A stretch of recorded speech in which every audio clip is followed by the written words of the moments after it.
to do your presentation, and I expect there might be some questions from councillors, noting that it's just from councillors, this won't be questions from the public. Thank you, as per our meeting code. Thank you, Madam Mayor. And look, thank you for the opportunity for me to come and talk to you today. I'm not going to give a presentation per se. This is, I suppose, a follow-up on a commitment that I gave to the former council, and some of you were in the room, that I would come back to Yass Valley to discuss the concerns that the council, that the Office of Local Government has had with the finances of Yass Valley. We have been watching Yass Valley and its finances probably for the better part of about 18 months now, and have been engaging with the council, the former general manager, the former director of corporate services, on the financial issues that the council faces. At the outset, I want to say I'm not coming here with a formal intervention, so you can all breathe easy. I'm coming here probably more to give you the opportunity to ask me questions, but also to flag for you how seriously we take the issues at Yass Valley, but also to recognise that there has been quite a bit of work done, even in the last 2 months, to address some of those financial concerns. The concerns predominantly relate to the fact that the council will not have sufficient funds to meet its debt obligations, and that will start to happen within the next year or so. Council is already, and I think you have within your reports, your council report, council is already using internally allocated reserves in order to meet your expenditure obligations. Now, those internally allocated reserves are effectively council's policy about what you want to identify and use your funds for. The fact that you've gone into them is not good practice, but you haven't breached the legislation, and I think that's an important thing to be aware of. If you were to start accessing externally restricted reserves, such as your water fund, your sewer fund, and you didn't get prior approval from the Office of Local Government, then that would be of even greater concern. Council has also been, I think, struggling with the need to address both a number of service provision issues and a number of infrastructure issues as well. The service provision issues, particularly around water supply and the quality of water, has meant that council has been looking to provide an improved solution for water treatment, and I think it's really good news, very good news, that council has received the grant to enable you to go ahead with that water treatment facility. That water treatment facility does not, because council had not committed to spending money on that, the new grant means that you can improve your service delivery, but it doesn't necessarily change your financial situation. You are still challenged in terms of your financial situation beforehand. I'm not going to go into the detail of council's finances. I think that you're now fully aware of that, of the concern. I suppose what I do want to say is the nature of the issue means that you've got to be looking to pull every lever. And when I say you've got to be looking to pull every lever, a council's finances are not something that is made up of an assumed set of knowledge or facts, because it will depend a lot on what level of service does the council want to give to its community, which then reflects on how much expenditure it's going to take. It also depends on what level of fees and charges the council is contemplating charging for the sorts of services that it can charge fees and charges for. It also means that council has to consider what spending it needs to undertake, both long-term spending in terms of infrastructure, asset management, asset maintenance and so on, but it also means that at some point council has to look at its revenue as well. Now, I'm not here to say what you should do about rates, that is the decision for the council to make. But you've got a range of levers in front of you that you're going to have to look at very carefully and to understand what the implications will be for the community as well as for the council going forward. It's also a process that council has started, and I know you've started, but it's a process that needs to start right away. Council is not about to run out of cash, and I say that to the community. This council is still functional, it's still operational, but there are some major decisions that you need to take, and you need to take them very quickly. You also need to then look at what your assets are. You need to look at what your long-term plan for some of those assets might be, and you also need to think about how you engage with the community about what it is that you want to do next. So that was probably all that I really wanted to say. It's a sober message, but I'm very convinced that you've all appreciated the importance and the sober nature of the message. I've had a number of conversations with the Mayor, and I'm confident that the Mayor understands the issues and is actually working to address them. Council's made a number of staffing decisions recently. I think that those are decisions that Council needed to make, and I'm not concerned about those decisions that it has taken. I think it's important that you be looking at how to stabilise the operational element of the council, how to start getting some very clear and good advice around your financial issues, and you're well and truly down the recruitment path for a chief financial officer, and also the need for you to get a general manager. I know that will be something that you'll be discussing, I assume, in a confidential session later today, about your recruitment process for your general manager. So I am, as I said, this is a commitment to come back to the council to be in an open forum to answer any questions that you might want to put to me. It's a message of being alert but not alarmed. I think I used that when I came and briefed you before, but it's also a recognition that you have identified that you have a financial issue and that you are working to address that, and for that I applaud you. I want to work with you. I don't necessarily want to work against you. I don't like the idea of intervention from the Office of Local Government, where if we can achieve an outcome by working together, I would prefer to do that. So having said all that, I'm more than happy to take any questions. Councillors, do we have anything for Mr. Whitworth? Councillor Cameron. Thanks for coming. When do you get alarmed? When do I get alarmed? Is it when we don't make major decisions quickly? It will be. I think that you have a window at the moment where you need to identify how you're going to address what is clearly a deficit in your long-term financial plan on year-on-year basis. You have cash available at the moment. If you didn't have cash available at the moment, then I would definitely be alarmed, and I would be talking about more active intervention. Thank you. Councillor Carter.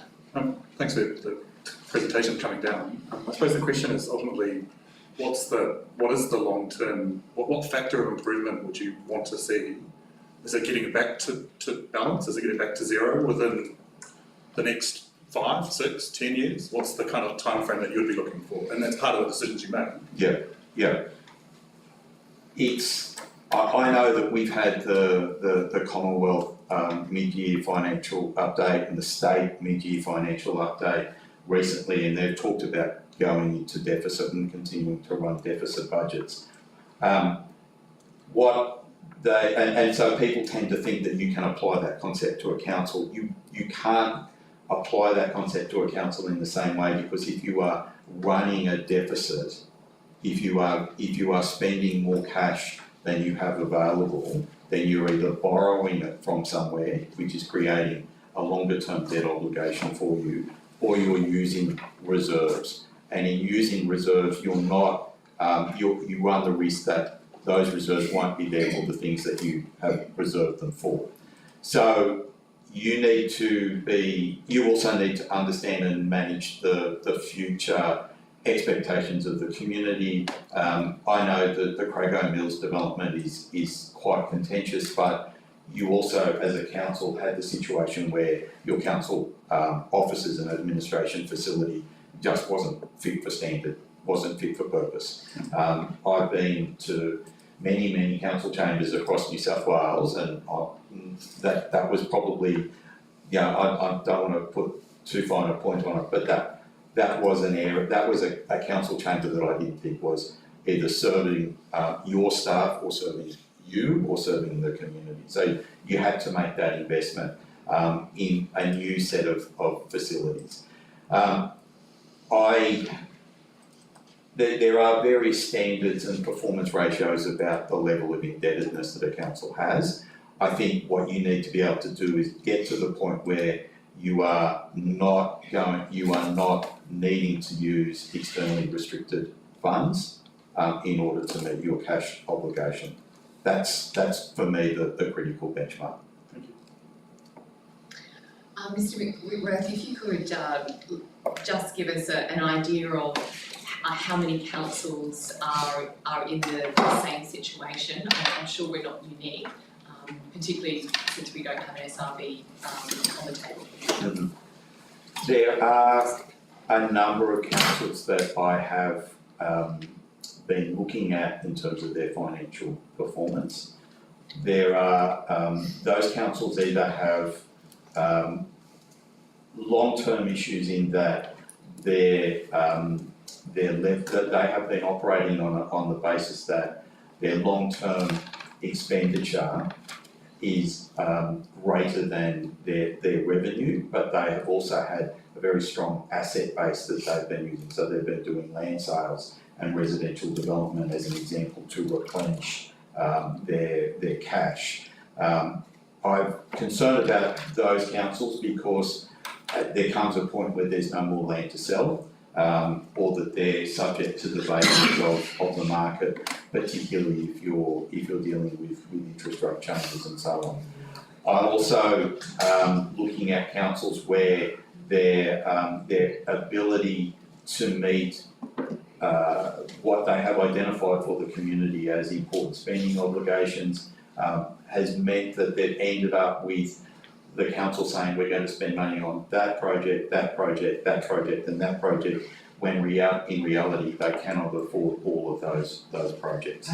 So there are a number of councils that are of similar sorts of concern. I think for me, Yass Valley is probably more prominent in the extent that it's very clear to us that you need to be talking about balancing your expenditure and your revenue. Other councils that there is another council on the coast that does have that very problem, and they're looking right now at a special rate variation as well. So there are councils looking at a special rate variation as well. So there are a number of councils that are in your situation. I'd probably characterise it as about 5 or so. Thank you, Mr. Whitworth. Do we have any further questions, Mr. Whitworth? Ladies and gentlemen, can I just thank Mr. Whitworth for his presentation and his discussion today with councillors.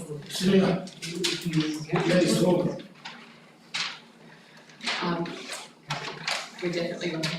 Councillors, I just want to say thank you to Mr. Whitworth, particularly for allowing us to live stream the content of your discussion with us. I think it is a small but big step in building community trust back in Yass Valley Council, and I do appreciate it. Okay, thank you. Thank you very much. Thank you. Thanks, guys.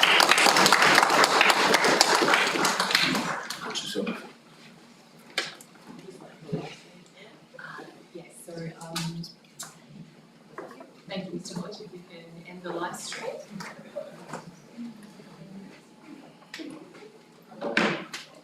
those watching at home, we'll be back with the council meeting after our open forum.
Ladies and gentlemen, we are now live streaming the webcasting. This meeting is being webcast.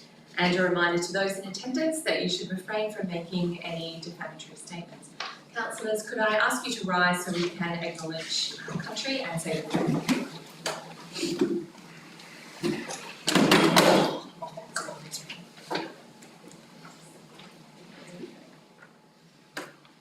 We're making do with the space that we have now. Acknowledgement of country. Yass Valley Council recognises the Ngunnawal people, the traditional custodians of the land, water and sky.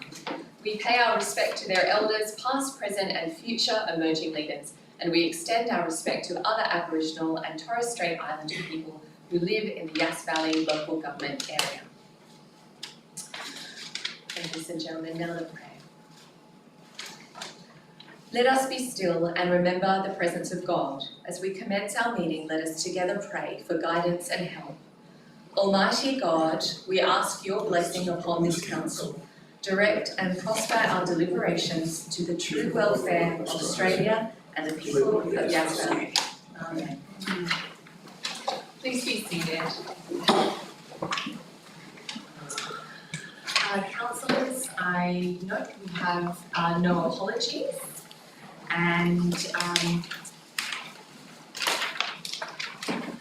we have with our Executive Director Nathan Cook, Acting Planning and Environment Director Ms. Kate Baker, our Acting CEO Ms. Julie Costa, and our contracted CFO representing UHY, Mr. Gilio Payne.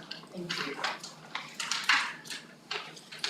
So to start today, we need to bring in our first, our late report, item 619. Do I have a mover to accept that into the meeting? Councillor Cameron and Councillor Butler. All those in favour? Accepted into the meeting, item 6.19. Do we have any declarations of pecuniary interest or special disclosures? Madam Mayor, I'd just like to disclose that I've got a non-pecuniary significant conflict with item 6.3 on the agenda. I'll leave the room for debate and vote. Thank you, Councillor Butler. Madam Mayor, I also declare in relation to agenda item 6.11 that I have a non-pecuniary significant interest in that matter, and I'll also leave the room for debate. Thank you, Councillor Carter. Sorry, Acting CEO. Thank you. Through you, Madam Mayor, also item 6.11, road safety program, 23-24 to 25-26 grant, the footpath within the Snooker property I own in Shaw Street. I will remain in the meeting because I'm not voting on any of the matters, and non-pecuniary less than significant. And secondly, through you, 5.1, the mayoral minute, appointment of the acting CEO and recruitment of the CEO officer update. I'm currently the acting CEO and this role will be reviewed as part of this mayoral minute, and that is a pecuniary interest and I would be leaving anyway because it's confidential. Okay. Councillors, I'd also like to note that during our Mondays with the Mayor session, we were addressed by Mr. Matt Baker, who attended Open Forum as well, and I have since received correspondence from a developer and a community resident, Mr. Graham Shaw, who has indicated both his support for that project and also wanted to flag his interest in contributing financially. I referred that offer to our acting CEO for further governance advice on how that might play out. Thank you. Right, let's get on with our items. The confirmation of minutes. Do I have a mover and moved by Councillor McGrath, seconded Councillor Burgess. All those in favour? No, Oh, sorry, Councillor Cameron. Thank you, Madam Mayor. A point of clarification, if we could, please. I noticed in looking through the minutes that there were two mayoral minutes in the last lot of minutes. And the first one, 5.1, resolve that a scope be developed and quotes be sought from a list of suitable consultants and a procurement process be undertaken in accordance with council policy. The scope is to conduct an on-the-ground assessment into council's financial information, which informs the financial statements to verify council's true financial situation. So this was a mayoral minute, obviously a point of some urgency if it's a mayoral minute at this stage. What sort of worries me is that there's nothing in the current agenda about progress on this particular issue, and it seems to me as though the actual motion, and it was urgent at the time I thought, there's nothing about saying when this is happening, what time, and it doesn't look like it's going to be brought up at this meeting. I could be wrong, it was once. So could you please clarify the situation? Thank you. Certainly, Councillor Cameron, as you know, on the evening, the mayoral minute was amended. My indication, my original was to go with a particular provider for expedited engagement. However, councillors preferred the option of a procurement process. So I'll just pass now to the acting CEO. Through you, Madam Mayor, the brief has been prepared. In the meantime, councillors, last night you had the opportunity to attend a briefing by UHY, which actually went through council's financial position. So I think it's a matter of discussion then again with the councillors around whether we proceed with what's required in 5.1 or whether you would like to undertake some other work in relation to financial sustainability or not proceed at all. The briefing last night was quite comprehensive. If I can elaborate, I believe that with the executive team that we have before us, a lot of information has now come forward, and events may have actually overtaken that mayoral minute, because I think you can recall there was a low level of confidence within councillors that what we were looking at was accurate financial information.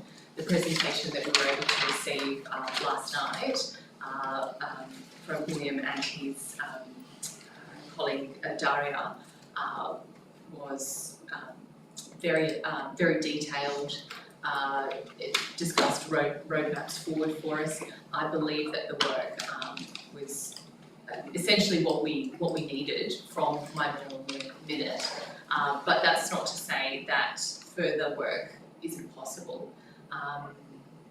And I might just open up the opportunity for him to speak if you'd like to comment on. I know not all councillors were able to be present. Could you just recap briefly for us on the key elements that you were able to discuss with us in terms of our current financials, the monthly report, where we were able to allow some not great information for us, but relevant information for us on where we were sitting with our cash position.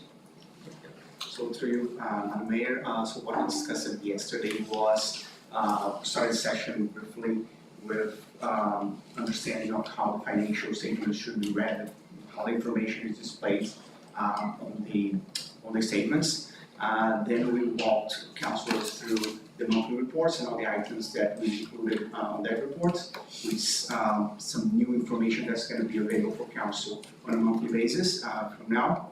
And then we also walked through the long-term financial plan, the last version of the long-term financial plan that we have.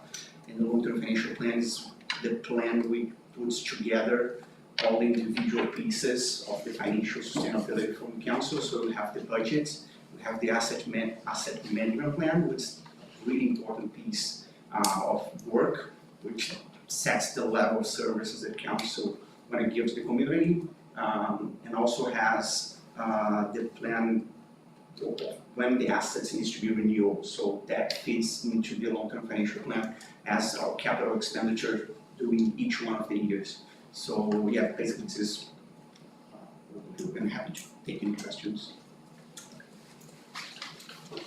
Councillor Cameron. Madam Mayor, just to make a comment on that, it just seems to me as though, and I know you've sort of touched on this a little bit, but it seems as though that particular motion that you put up last time, we seem to be moving away from it.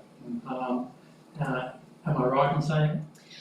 I think given the last in the last 24 hours, the information that was able to be provided to us would certainly indicate that I think we could hurry slowly on this one and come back and redecide at the February meeting how we move forward. Certainly the monthly report has been sent to the Office of Local Government and their team are now having a look at it, and I've spoken with Mr Whitworth regarding that, and I'll be seeking some feedback, as I'm sure the acting CEO will be too. That might also help guide where we go from here, given that presentation that we had from Mr Whitworth indicated that he expects us to pull multiple levers to bring us back into financial sustainability. Perhaps that work is best served by adapting that amendment to it. Okay, thank you. Councillor Carter. With respect, Madam Mayor, there was a resolution of council to engage in a process, and we've just chosen not to do that. That kind of seems to be contrary to all government's logic at one level. So, I mean, it's not that, I mean, yesterday's session was very helpful for the 5 or 6 that were able to be there, but it doesn't resolve the financial questions, and we've been urged by ARIC, by the Audit Risk and Improvement Committee, by the Office of Local Government to be serious about some of the decisions we have to make. And the more informed we are in doing that, the better. So in fact, the imperative remains, with all due respect. The information yesterday was an information sharing session, but it wasn't what we're asking for in terms of the full understanding of the financial situation. So I'm surprised that decisions are being taken contrary to the resolution at one level, which asked for a scope to be developed and for consultants to be identified. I'd just like to note that the information that we received yesterday is probably still being processed to how we can best utilise that review that we called for. I'll have a comment from the Through you, Madam Mayor, I don't accept that I haven't acted on the resolution at all. The brief has been drafted and I can have it out before Christmas. Thank you. So just one point, I would, Madam Mayor, I would like to see the scope before it's sent out, because it is, you know, unfortunately I wasn't able to attend yesterday, but my understanding was the information from yesterday wouldn't, well, talking in the positive, would inform the scope. And so it says we're at this position, so it would be great if we could share that information as per the meeting. Through you, Madam Mayor, I'm happy to provide you a summary of what is in the scope, but given the urgency that you've indicated to me tonight, I'm going to get it out. But I'm happy to provide the scope, but it was just, the financial position was discussed last night. I suppose my concern is we are in a very difficult financial position, and unknown at this stage how much this work is going to cost because it hasn't been out to market.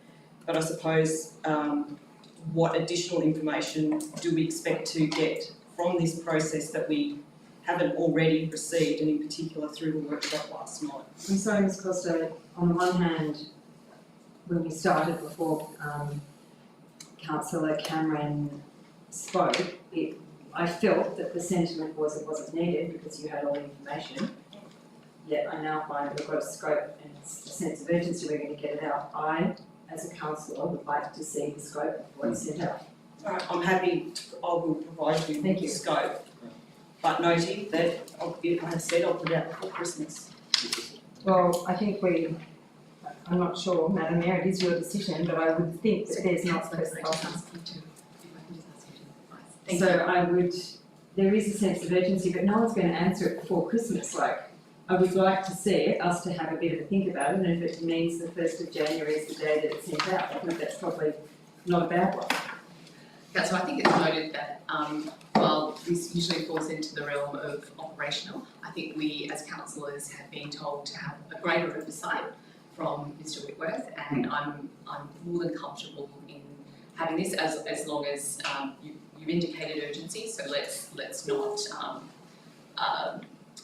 not bog the acting CEO down in detail. Let's just get to the point of what you want to see changed in the scope and move forward. Thank you. Thank you, councillors.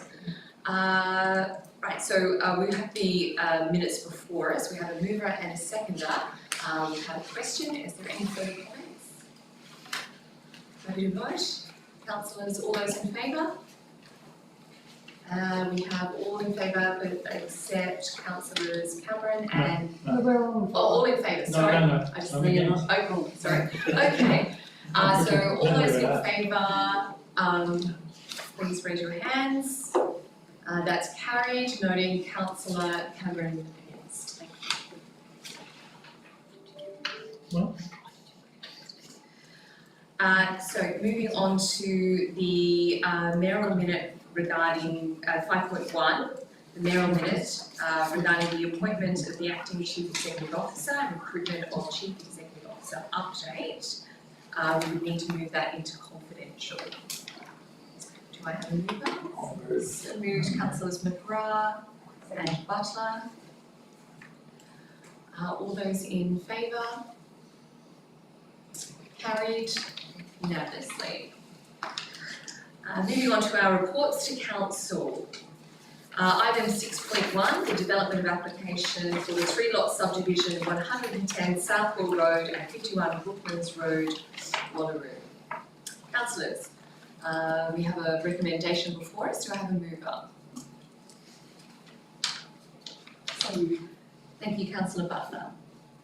And a seconder? Councillor Burgess.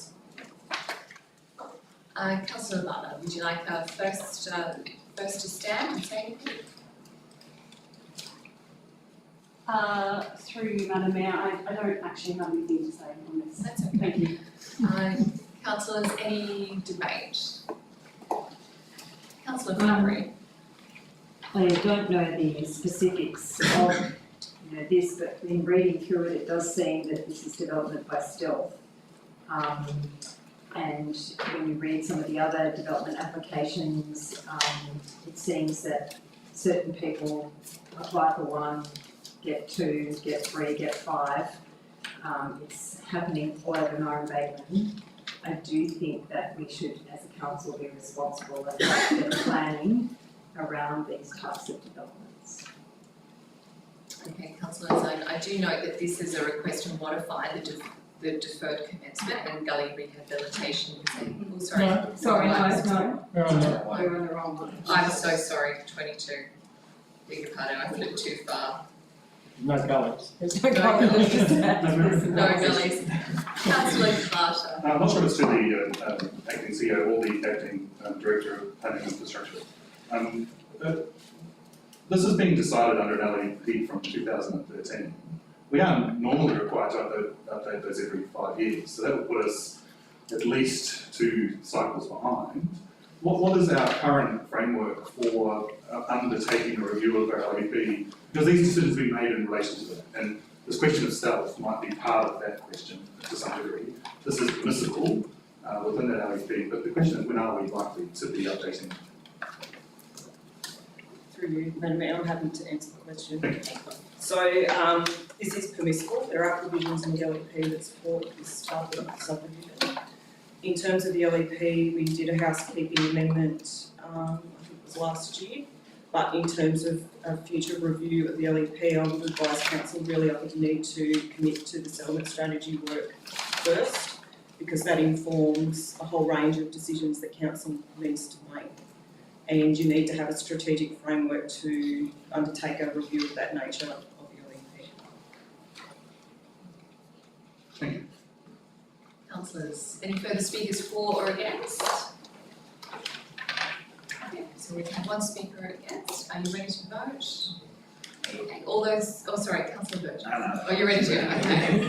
Do you want to? Just ready to vote. You're ready to vote, okay. Quick in the dead. Okay, councillors, all those in favour? It's councillors McGrath, Butler, Carter, Chari, Jones, Burgess, Rothwell. The motion is carried. All those against? Councillors Cameron, Councillor Flannery. And the motion is carried. Thank you. And now moving on to item 6.2, the modification of development consent, erosion gully, rehab and importation of material 64 Brooklands Road, Watteroo.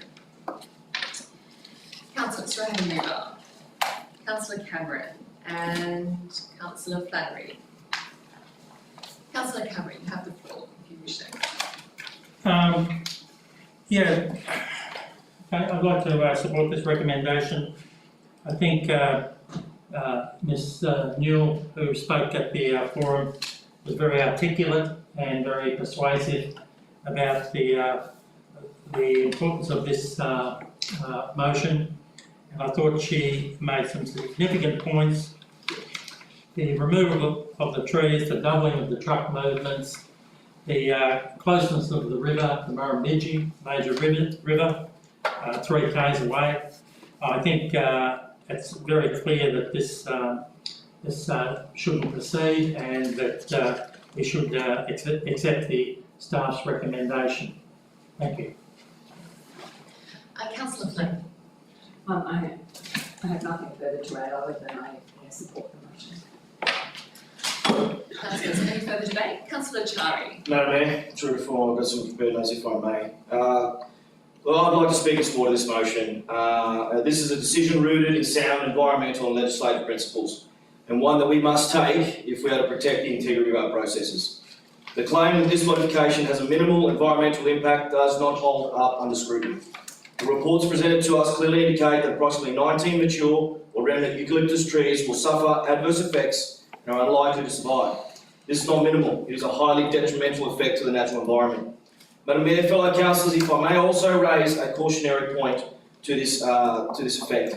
This development application is also indicative of a broader issue, and that is enforcement and compliance. It is deeply concerning that some applicants in contentious applications have openly acted with impunity and in contravention of this council's resolutions. The utter disregard for due process erodes public trust and damages the social fabric of this community.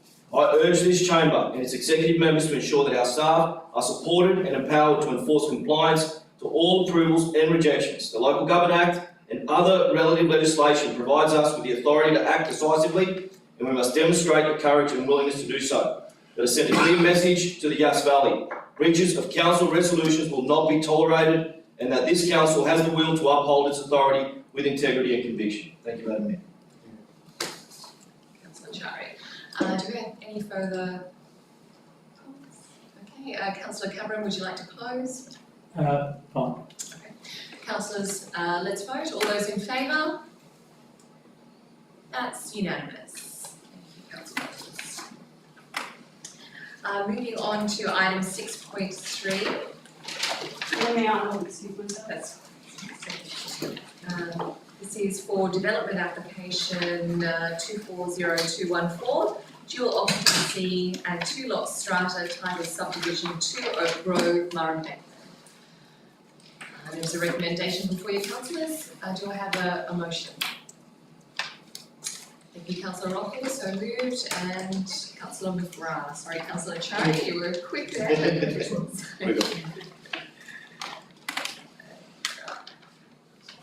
Councillor Rockall, you have the floor if you want it. No, I'm all for it. Councillor McGrath. All those. Oh, sorry. Any further comments? Debate. Right. All those in favour. That's Councillors McGrath, Carter, Chari, Jones, Burgess, Rothwell, and Cameron. All those against. Councillor Flannery against. Motion is carried. We could report the deputy. Thank you.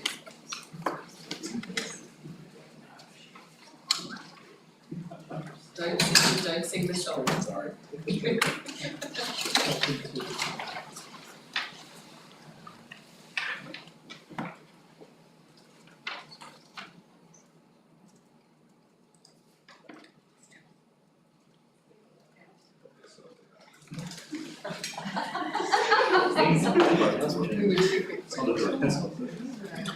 too quick.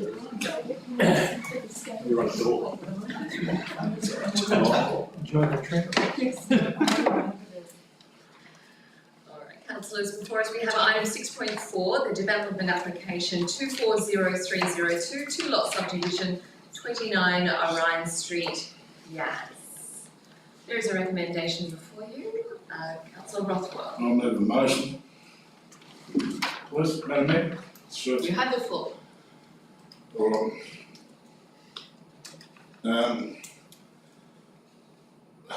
I'd like to make an alternate resolution, so that the development consent be granted for development application number for the 2-lot subdivision and demolition of pre-existing carport at 29 Orange Street, Yass.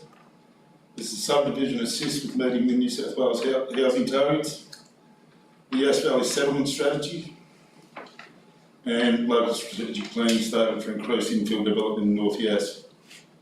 Satisfaction has been informed that the applicant's written request seeking exemption to the minimum lot size standard using clause 4.6 Yass Valley Local Environmental Plan 2013 has demonstrated that compliance with the development standard is unreasonable and unnecessary in this instance, and there are sufficient environmental planning grounds.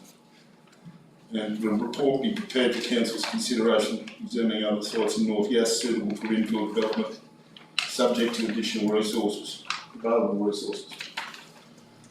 Bit nervous. Councillors, do you need time to read that? Oh, we have a second already. Okay. So moved by councillor Rothwell, seconded by councillor Chari. Councillors, have you had a moment to absorb that?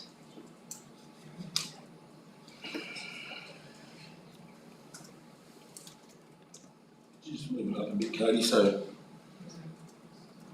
Thanks.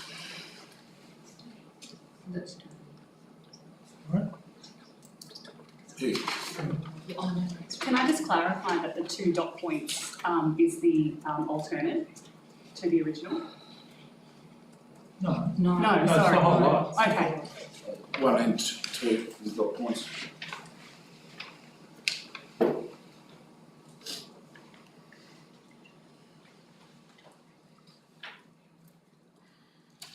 So just recapping, councillors, that the motion before us is calling for consent be granted, the 2-lot subdivision and the demolition of the existing carport at 29 Orion Street, Yass.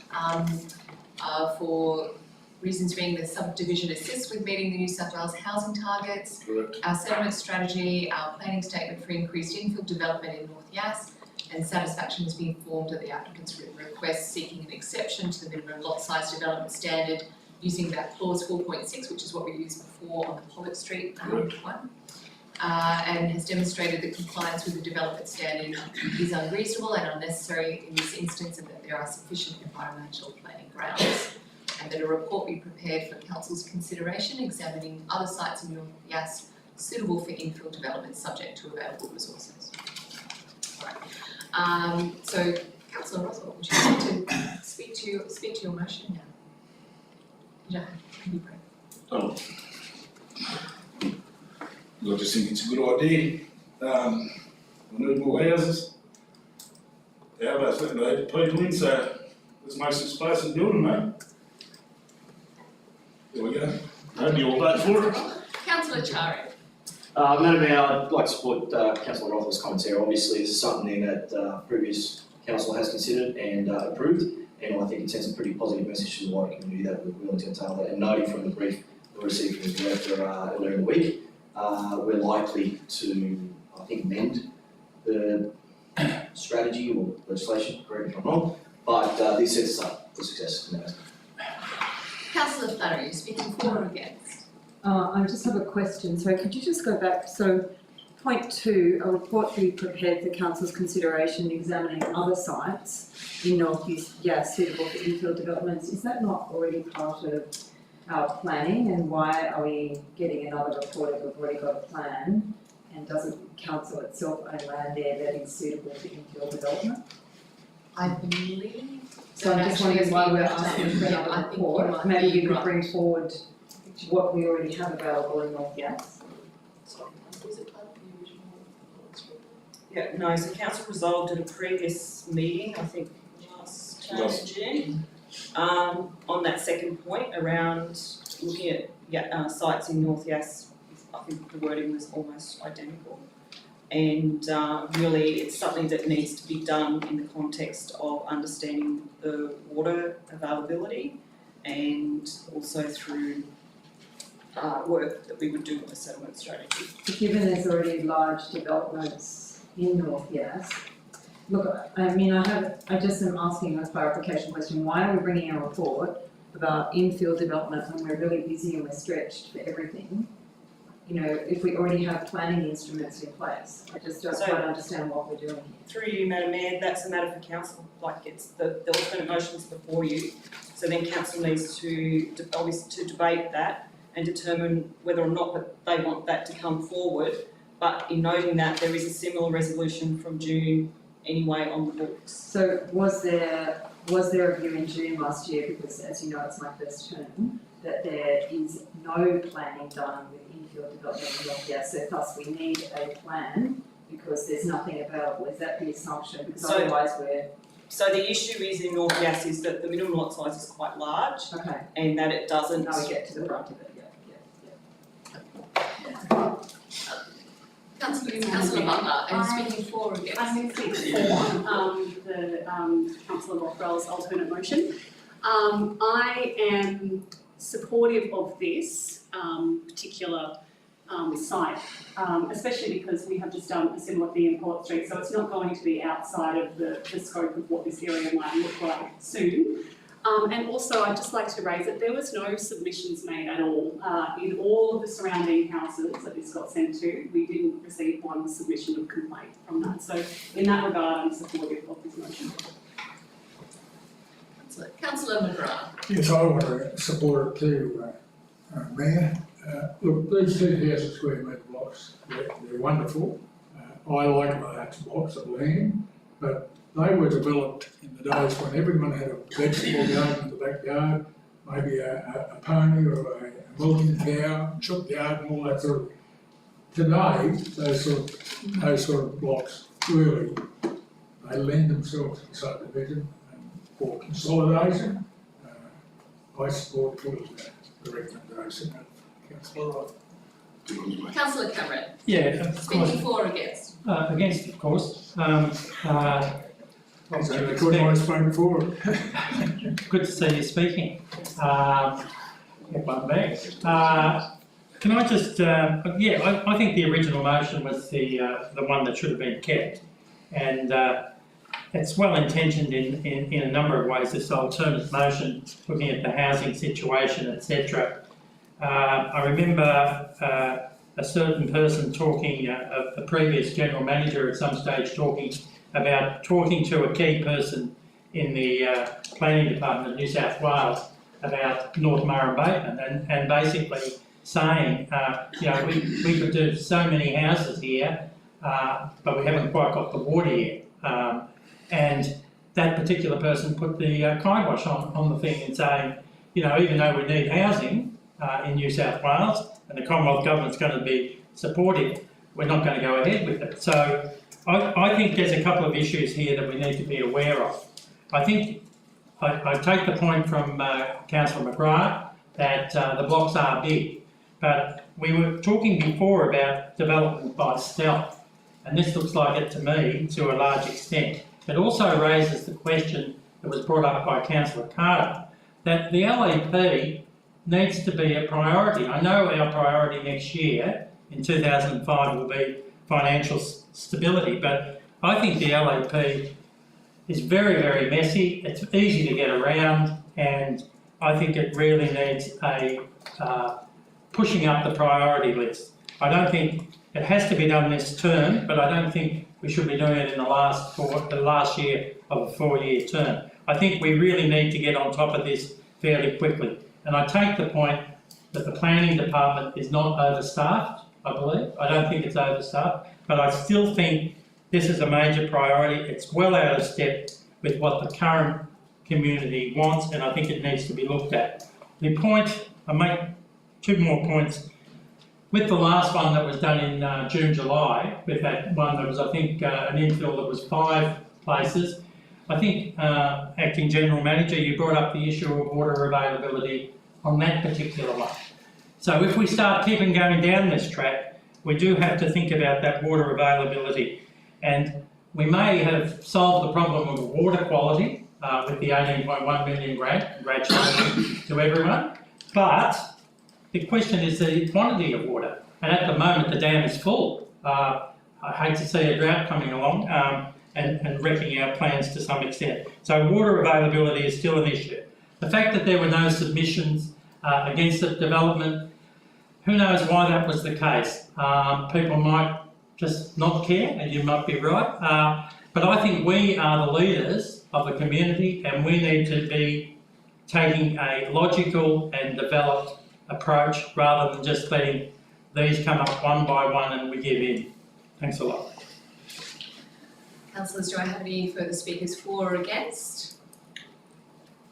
Councillors, I'd like to add just a short comment from myself.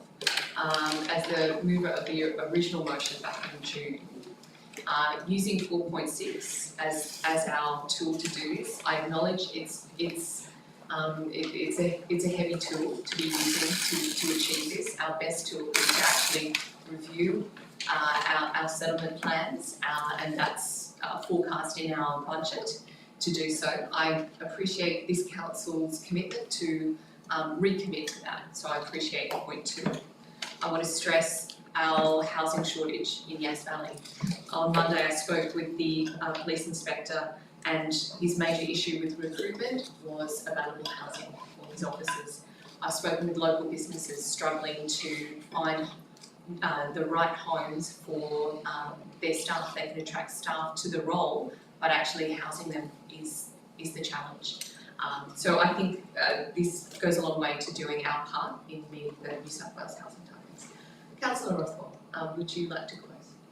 Sorry, can I? Councillor Madam Flannery. Mayor, I respect that there may be a housing shortage and that could prove difficulties. I don't think that dismisses the important role that we play as councillors in managing our resources and managing planning. And it was the point about larger blocks being smaller. When you look at the planning of all these towns, which is rural character, they get bigger as they go out. And so I do feel, the showground and things, there are all those larger blocks that did support Tony's and other things, are still an important part of and characteristic of rural towns. And I think I have no particular problem with this. I do have a problem with thinking that we're solving this by doing this without really understanding the full implications of just, keeping on chopping up at the pie. Okay, thank you, Councillor Flannery, noted. Councillor Rothwell, would you like to close? No, I think everyone knows what to do. Councillors, let's vote then. All those in favour of the motion before you? Councillors McGrath, Butler, Carter, Chari, Jones, Burgess. And those against, Councillors Flannery and Cameron. The motion is carried. Moving on to item 6.5, the Play Our Way programme grant outcome.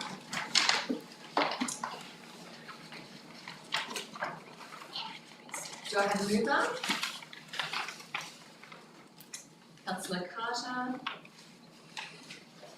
and Councillor Chari. I have a recommendation before you, councillors. Any debate?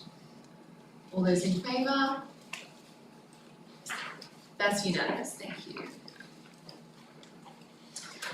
Councillors, 6.7, Community Sports Facility Booking Policy. Oh, sorry, 6.6, I missed one. I'm trying to get through it too fast. Sports Facility Closure Policy.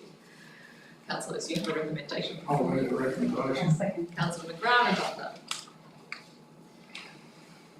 I'll just open first to the mover and seconder. Okay, Councillor Cameron, question or? Question? Through you, Madam Mayor. The question is, and this may be for the enlightenment of people new to the council. But number 2, it says, is adopted at the conclusion of the public exhibition period if no significant submissions are received. Could the acting general manager explain what a significant submission is and how many would have to be, and Who makes the decision?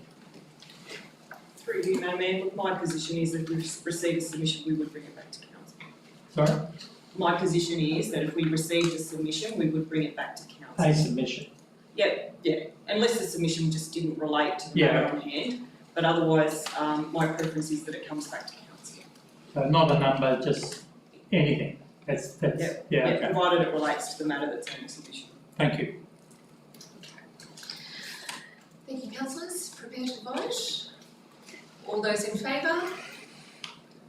That's unanimous, carried. Thank you.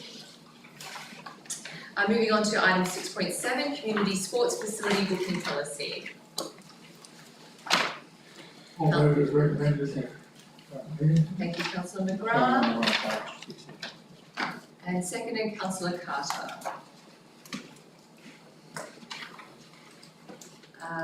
Councillor McGrath, any comments? Councillors, any comments? Okay, all those in favour? Unanimous, carried. Councillors, item 6.8, final on rec ground master plan. I have a recommendation before you, councillors. Do I have a mover?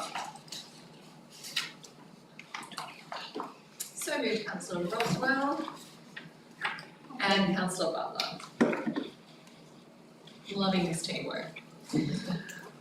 Councillors, before we go to any debate, is there any summary required from our acting director of the Bynalong recreation ground master plan? So as per the report, this is a result of preliminary consultation with several user groups as listed. And then, the input from that has informed the master plan. So the draft master plan, again, as listed, it's upgrades to the boundary, skate park and pump track, tennis courts, swimming pool, pretty much all of the facilities within the Bynalong Rec. Councillors, do we have any debate? Any speakers for or against? I'll, through you, Madam Mayor, just make a comment. Good on Bynalong. They have a really good looking rec grounds. I can see that they've got a sports oval, a playground, a swimming pool, a skate park and a tennis court on their rec grounds. So that's a fantastic looking rec grounds. Good on Bynalong.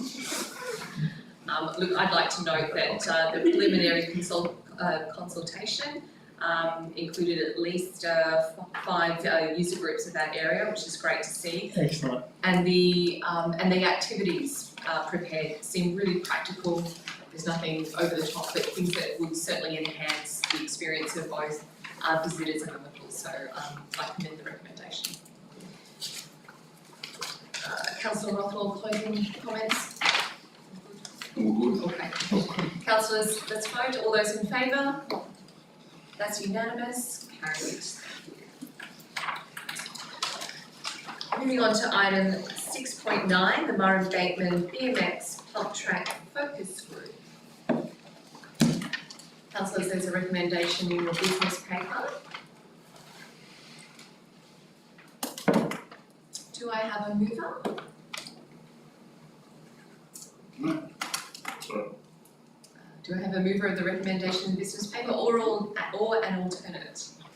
I'm happy to, through you, Madam Mayor, move an Councillor alternate motion. I have sent it to Katie, so it should be up on the screen. Sorry.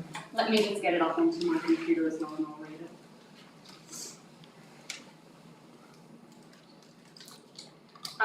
So the alternate motion would read, just in terms of how the terms of reference looks, we would have 3 councillors instead of 2, 4 community members instead of 3. So that would be inclusive of a youth representative of Murray Bateman aged between 12 and 24. A Murray Bateman Recreation Ground Focus Group representative, and 2 Murray Bateman community members that have experience in BMX pump track design and or use. So The alternate really is just the addition of one extra councillor onto the group and one extra Murrumbidgee community member with experience in BMX pump track design and or use. Like second motion then. I think I have, do I have, okay, so, sorry, I have, councillors Butler and Shari, thank you, councillor Shari. Okay, councillor Butler, would you like to speak to the Happy to motion speak now? to this motion. I think, and I spoke about this in open forum, this really is just the very beginning of something that I know for a fact that Murrumbidgee community, broadly of all ages, adults, children, families, have really wanted to see on the ground. And so I really commend this motion and would urge you to vote in favour of it this afternoon. We just need to establish what something like this would look like, how much it would cost, and how large a parcel of land that will be needed for this. And then we can go out to further consultation with all stakeholders. Thank you.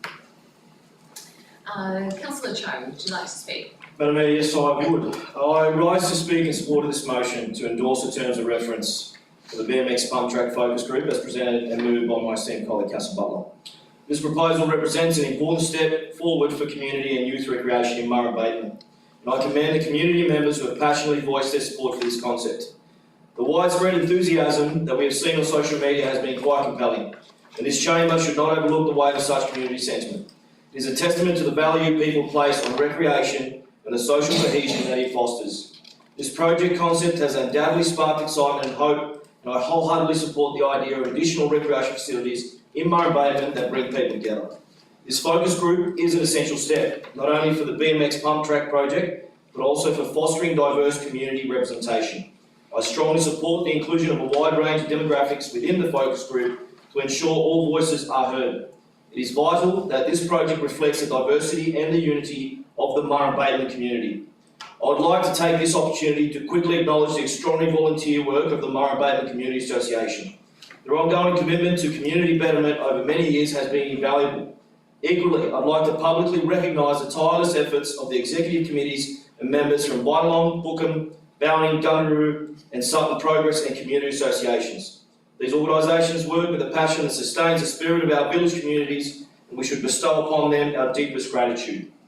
That being said, Madam Mayor, we as an elected body are compelled to temper our enthusiasm with an honest assessment of the financial realities that are currently constraining Yass Valley Council. As we deliberate on relatively new infrastructure projects, we must not lose sight of the significant challenges we face in delivering core services and addressing larger infrastructure requirements. This council has an overarching responsibility to ensure every decision we make aligns with our broader financial recovery efforts. I'd like to now conclude by saying that this particular project presents us a significant opportunity for community cohesion, and I strongly encourage private businesses in the region, and in particular Murrumbidgee, to seriously consider contributing to its realisation. The collaborative funding approach would greatly enable us to respond to community desires without further compromising the financial stability of the broader Yass Valley. Thank you, Madam Mayor. Thank you, councillor Cho. Do we now have any speakers for or against? Councillor Flannery. I don't like wearing a black hat all the time, but in this one in particular, I think it's great. Community sentiment is great. Bringing people along is great, and bringing your word, Councillor Chari, of hope and interest. I'm just really worried that we will get a group together, we'll get terms of reference. We had a Main Street one, we had parties, we had a whole lot of things, lots of people came along. We have other master plans, we have no money, and we're trying to bring this hope and enthusiasm into a forum that might be not exist. And I guess there is a reason that, you know, we channel our thoughts and bring community sentiment together, but you also don't want to mislead a community that puts their energy into it. And I feel that it might be well worth the community getting together to form their ideas up a little bit more before council's involved, because we've had a motion at a previous meeting about reducing the number of committees, and I know that, you know, there'll be a a competitive process to put someone on this committee, but it does really take resources away from council. And I really feel as a representative that I do support recreational facilities. I do support lots of things to bring communities together, but it might in this instance be up to the community to sort out, what they feel is the best bet for council, because what council can do is then pick up those ideas and go with it, rather than have to spend lots of our energy and resources trying to manage some of this. Councillor Flary, just before you are seated, can I ask, were you speaking for or against? I'm not sure whether I'm for or against, which sounds, it's just that I'm concerned, Madam Mayor, that as a council or councillors we're supportive, but maybe it's just a little bit premature. The reason I was asking a range of questions is, has the community formed their views, or do they need council to kind of break up the community, or not break them up, but do the kind of chairing of the community to bring them together? The original motion said on the location, surely council should have a view to the location, size, scale that's available before we go on this, fairy ring of ideas about where they could be. We're struggling to find a place for the playground. I just feel that we might be lining too many things up and peppering too many ideas at this time. Councillor Flary, I'd like you to turn your mind to a foreshadowed motion then while I speak with other councillors. Do we have any speakers for or against? Councillor Carter. I have a question first, and then I suspect I may speak against. We'll see how the question goes. The argument, and this is to either to the acting director of Planning and Environment or the acting CEO, we'll let you fight it out between yourselves. The question ultimately is, this is actually being driven by a playground, ultimately. And so could you just update us with respect to how planning management work is going with respect to the Murray Bateman recreation ground for that playground? Through you, Madam Mayor. Council made a series of decisions at the last meeting. The draft plan of management for the Murray Bateman recreation ground has been prepared.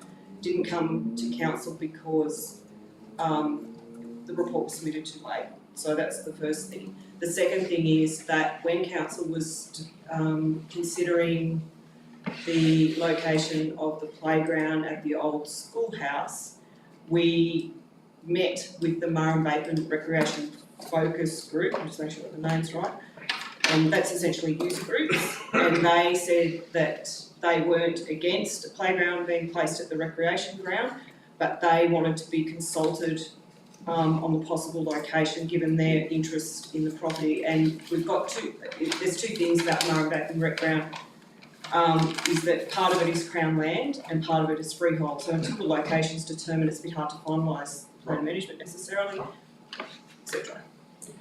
A brief follow-up then, through you, Madam Mayor. Has any advice been taken to the funder as to delays with the project, and has that been favourable or not? Yes, through you, Madam Mayor. So we received confirmation today that, we need to submit an application or a form that's supported by particular information. So that's in the process of being prepared, so probably early in January, that would be submitted. Madam Mayor, Can I speak? Yes, you may speak to the motion now. Thank you. For or against, sorry. So we'll be against, but reluctantly. Okay, yes, I understand. If you can put reluctant in Can there. Can I ask a question? You, Sorry, is this a point of order? Otherwise you must take your seat and allow the councillor to continue. Thank you. Councillor Carter. Again, let me preface this by saying that I think all of this is a great idea. I love the concept. I think it's fantastic. Although the concept may be expanding even as we speak. It went from a pub track to a BMX track to a skate park to, we could continue adding to that. It's good to know that Bynalong has a skate park as well. But I think the general... Proposed. Proposed skate park, sorry, apologies. Sorry, I'm sorry, point of order, that Bynalong has a skate park, they funded it themselves pretty much, sorry. Carry on, Councillor Carter. But they have a proposed pump track. I'm not sure. Anyway, I just really am mindful of the kind of false promises question. Community trust is central. And the moment we say this is something, and the problem of course is that when we say we're interested in something, the community hears we're going to do something. And I think that's part of the challenge, which is that I think we really should go ahead and do this, but ultimately the underlying question is, or the fact of the matter is, we simply can't afford this at the moment, in any form, in the way that we look, unless we take it out of something else. And that those kind of operational questions become really challenging. And I think that's part of the issue. And I agree with a lot with what Councillor Flannery is saying here. There are interesting questions of scope and what it's going to be about. And some of that I think should be prefaced in the conversation rather than a very general sense. And it's great to hear the community is excited by this, but we might disappoint them if we turn around to say, well, we love the idea, but we have no ability to fund this, unless you fund it yourself or something similar. And so I think we just have to be really cautious about the way that we move through these kind of processes.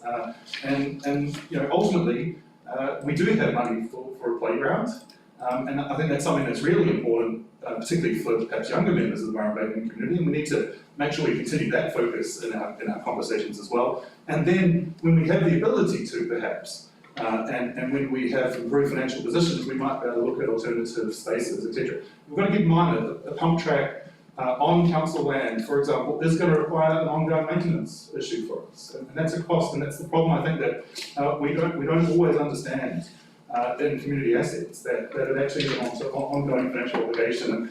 And Mr. Woodworth earlier today was suggesting to us we've got to be really cautious about our long-term financial positions and what we are committing ourselves to with respect to making some of its investments. So it's a reluctance against it. Thank you, Councillor Carter. Councillor Rothwell. Just because we don't have money doesn't mean we can't work on our dreams. So we've got money there for a playground. We need to find some land, build a playground. There's contractors out there that I know that would do the earthworks and people that could help build this. So we form this group and have a look at it and get it underway. What do you reckon? See how long it goes? Thank you, Councillor Rothwell. We'll take that as a rhetorical question. Or community building. That's right.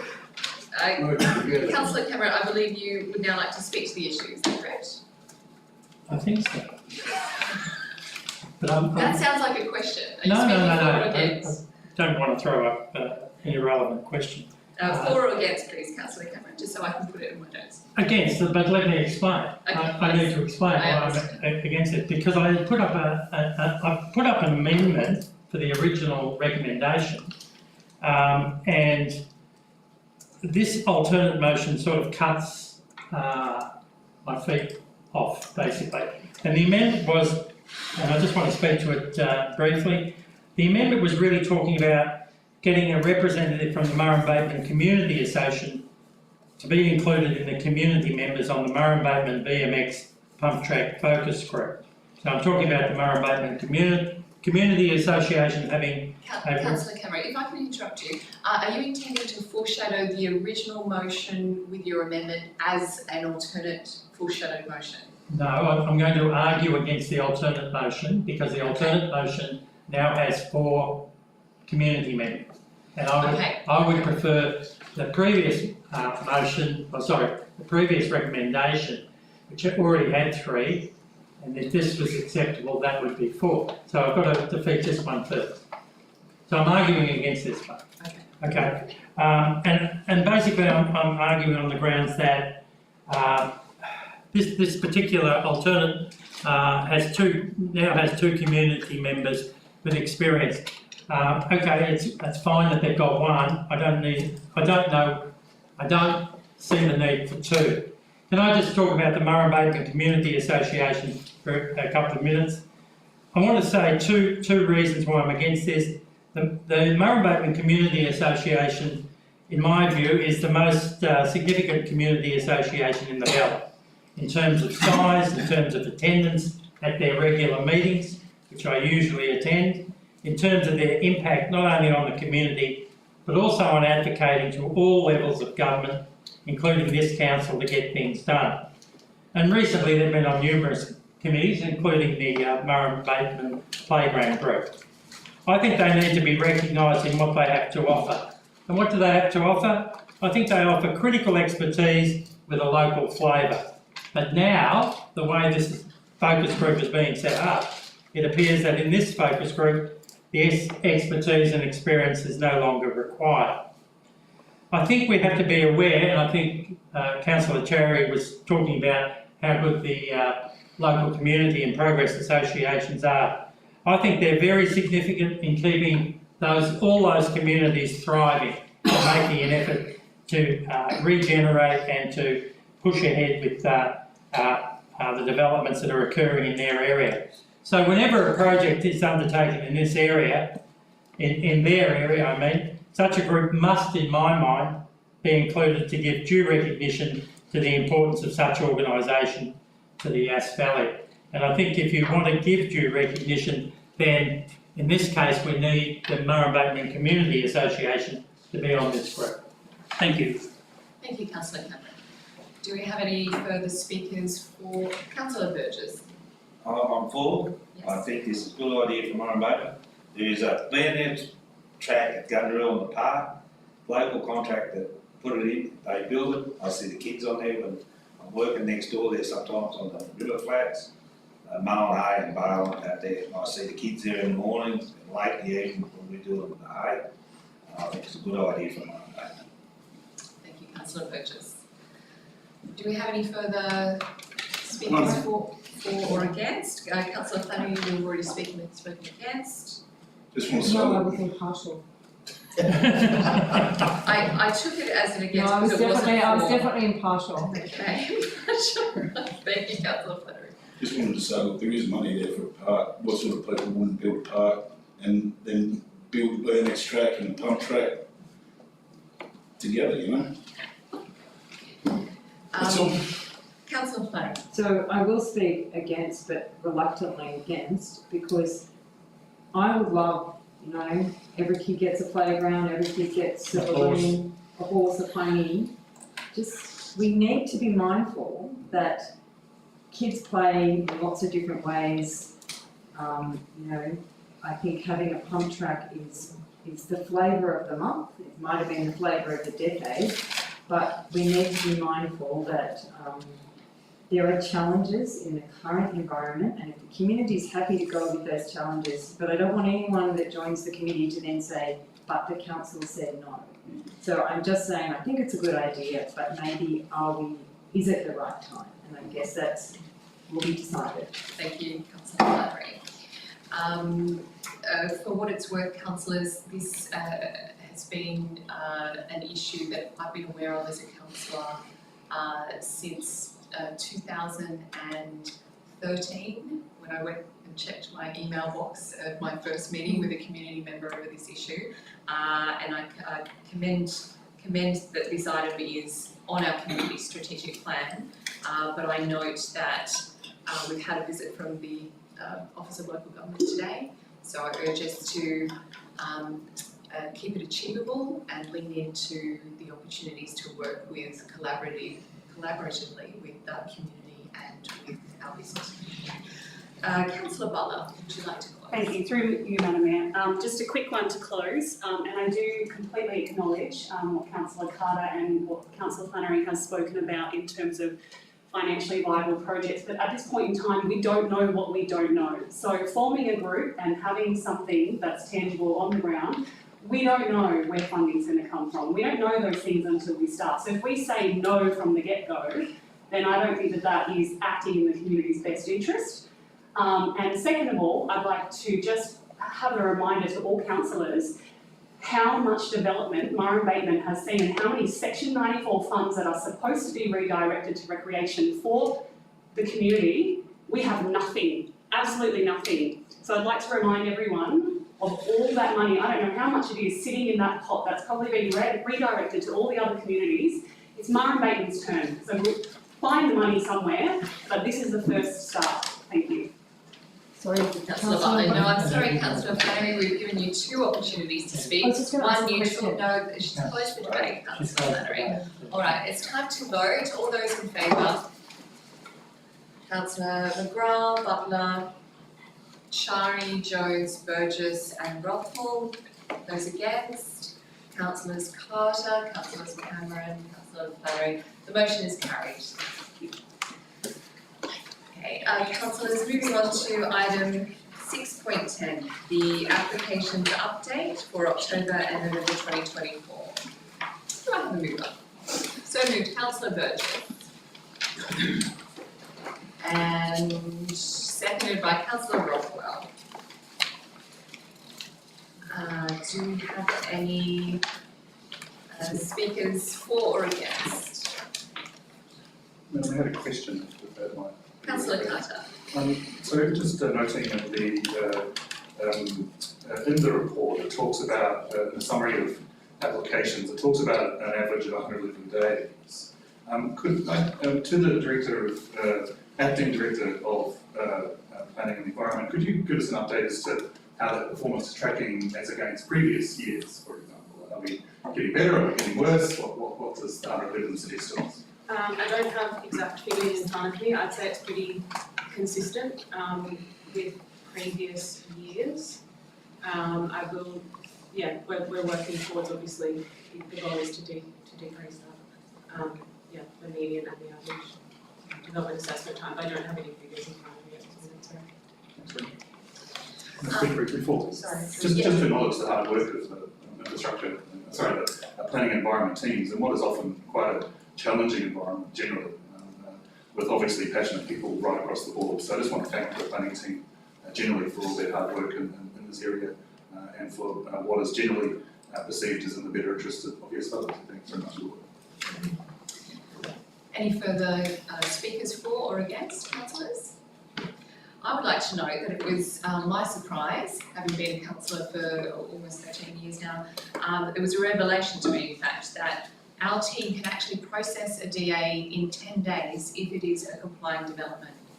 I cannot urge our community more to come towards us and utilise their pre-development meetings and to come organised, and you could save yourselves a lot of heartache because we can do a compliant development within 10 days.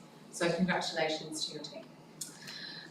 All those ready to vote? All those in favour?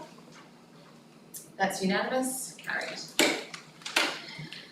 Councillors, moving on to item 6.11, the Road Safety Program 2023-24 to 2025-26, the grant. Noting Councillor Carter has done. We have a recommendation before us. Councillor Cameron, are you moving? Yep. Okay, thank you, Councillor Cameron. And seconded, Councillor Chari. Do we have the mover speaking? Yeah, just briefly for a change. I think this is a fantastic result, and all the people who are involved with this and who put in for the grant and did the work on that. You know, they put in 5 different grants. They got one, but it was the big one, and we have to be really pleased with that. I know the person concerned who has done a lot of the work in this area. She has basically made pedestrian and cycle safety a major issue for road safety to improve the safety of Yass Valley across the whole valley. And I think that's a wonderful result. And the Director of Infrastructure and Assets has provided information to councillors basically saying which ones were successful, and all of them have been put into possible alternative grants. So they could be forthcoming in the near future as well. Great effort. Thank you. Councillors, is there any further comments? Madam Mayor, yes, I was just going to add to the comments made by Councillor Cameron. Look, in an environment where everything needs to be looked at through a very financially responsible lens, this is something that should be celebrated within the community. A federal grant, or a grant of $850,000 to service pathways within Yass is something that is obviously very important, and the person that is behind all this within council should really be congratulated for her efforts to do something. Thank you very much. I already have my I love Merrill shirt. I Councillor just Flannery. have a question. I think it's a terrific initiative, and one, that it's great improving paths and bikeways. Just a question about materiality or materials that are being used. I assume it's concrete.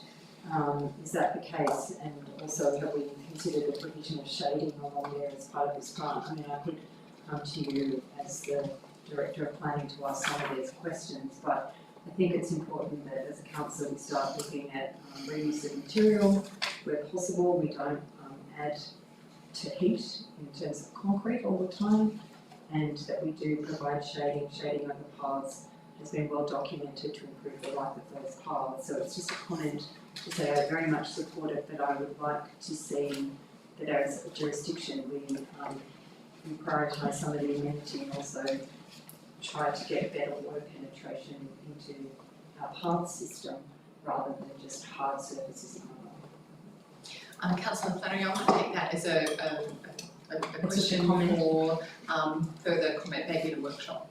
Okay. Councillors, any further comments or speakers for or against? I'd just like to make a very quick comment that I note that this is good to see in our accounting of grants, that we're maturing as a council to include the annual depreciation into this project. I think it's something that's going to keep us in good stead going forward if we do this for every project and start accruing our staff time back to those projects, whether it be a grant that we achieve or a community grant that we have to deliver. Thank you. Councillors, all those in favour? That's unanimous. Thank you.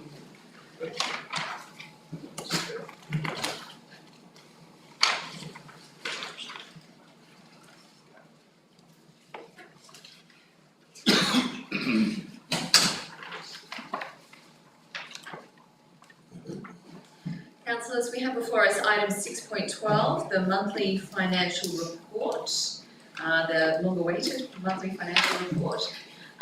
We have a recommendation before us that it be noted. Do I have a mover? So moved, Councillor Carter and Councillor Chari. Councillor Carter, you have the floor if you wish. Thank you, Madam Mayor. I just want to make 2 or 3 quick observations in relation to this report. This report is of significantly concerning reading, and it's difficult in one way to sort of talk about where to sort of start in that. And I suppose it's just really important to note that the information in this is part way through a financial year, so it does make some of the reading a little bit difficult to work out precisely where we are. But I think the most important of the reports is in with respect to the reserves balance report. And I suppose it's just really significantly concerning to note, I suppose, 2 things that have happened, or 3 things that have happened with this report. So it's good to note that the excess money drawn down from the Crago Mill is now represented in this report. So the 8,644,000, etc., is sitting as a sort of pseudo reserve, although it's not a formal internally or externally restricted reserve, but it's good to see that mentioned here. What of course is somewhat concerning is that the financial assistance grant that we received earlier in the year, beginning of the term, is now drawn down to 0 already, and that normally represents a sort of 3/4 payment. So we're going to have to wait a fair way to sort of March, April before we get the rest of our top up for that. So in response to some of those questions about we can find the money, the short answer is actually we have very little, if any. In fact, the red line figure is probably the most important thing, which is that ultimately our sort of real position is a negative $4.2 million position. And that's significantly concerning when it comes to our ongoing financial stability. And I think in light of the comments by our representative from the Yass local government, it is a behest upon council that we understand this is a significantly strategic issue. I understand that council staff are going to return with some budget updates, and that's really important, but but actually this is not only just an operational question, this is now a strategic financial question. So I request that all councillors understand the seriousness of that. This is not just a question of certain projects, I want to highlight that. I think some of the decisions made in relation to the Craigborough Mill have exacerbated that financial position for us, and we may need to look at some of those elements moving forward, but this is actually a longer question. And to some degree, it worries me that we've had to assume this position, because ultimately there is some responsibility that has and must go to previous councils that have had financial responsibility in relation to these questions over at least the previous 2, perhaps even 3 terms to some degree. And so, we're inherited a significant problem, and we're going to have to be really careful and strategic about how we respond to that. And I do note the note from Mr. Whitworth, because ultimately we have to think about every single lever we've got available to us. That's not only is that a cost savings approach, not only is that a kind of service readjustment approach, we need to look at the way we act and operate. So are we doing it in the most efficient way? Are there efficiency savings we can identify? Are there alternative revenue raising opportunities that we should be thinking about? And actually that's not something that necessarily was raised by our OLG representative, and I think we could be quite proactive in that space and looking at some of the things that other councils do. I know, for example, that one of our tender documents is coming from a neighbouring council for roadworks, for example. We could be thinking about that. We do have some expertise in the room. I understand some of those particular elements, and so drawing on that might be quite valuable for us in terms of looking at additional sources of revenue as well.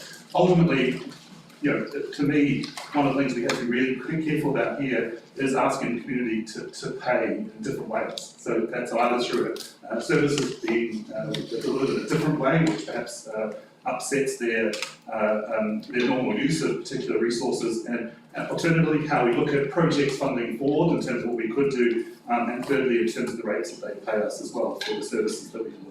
There are significant strategic questions in this financial report, and it paints what is a seriously worrying financial position for us moving forward. I'm excited though that we get the opportunity to look at ways that we can act better and more strategically to better improve the long-term financial plan of the council more generally. Thanks for the report.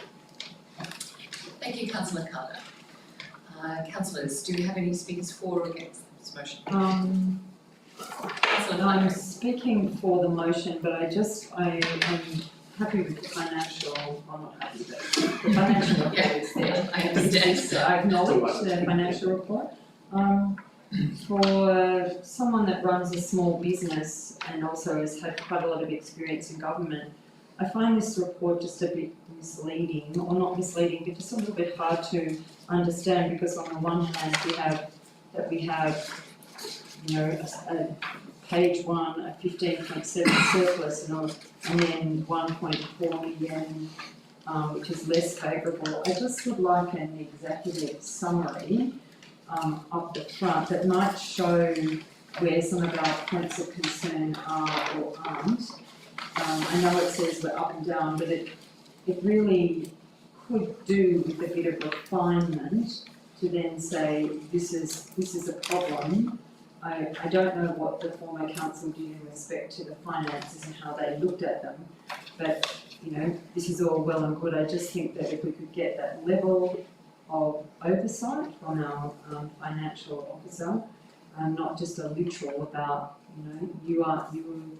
the Office of Local Government wouldn't come here unless there were concerns, and so I just would hope that we continue to refine the report, but that the report gives a little bit more of a truer story in a strategic sense about what's happening.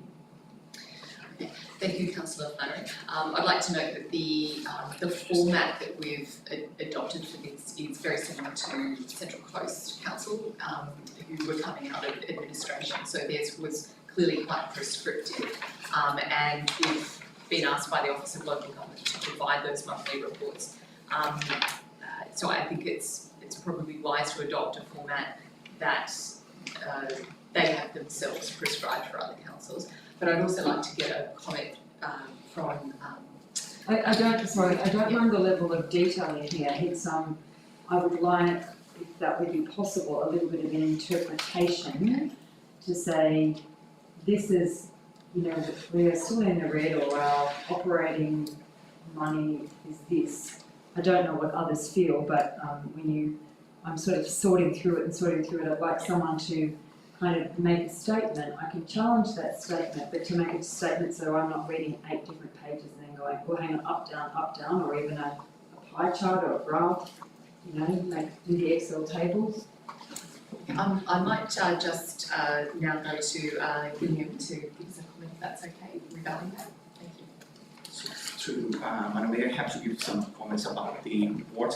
Actually, the table that we have on page 1, all the income and expenditure lines that we have there, they're set by the accounting code, which is the standard for all the councils in New South Wales. So actually, there is no much room for maneuver. We could create council report.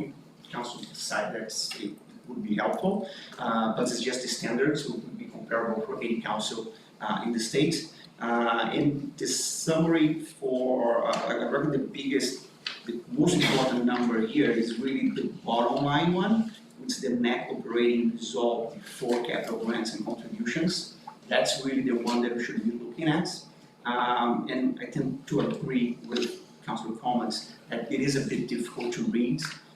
Because we have a component within the income side, which is the grants contributions provided for capital purpose.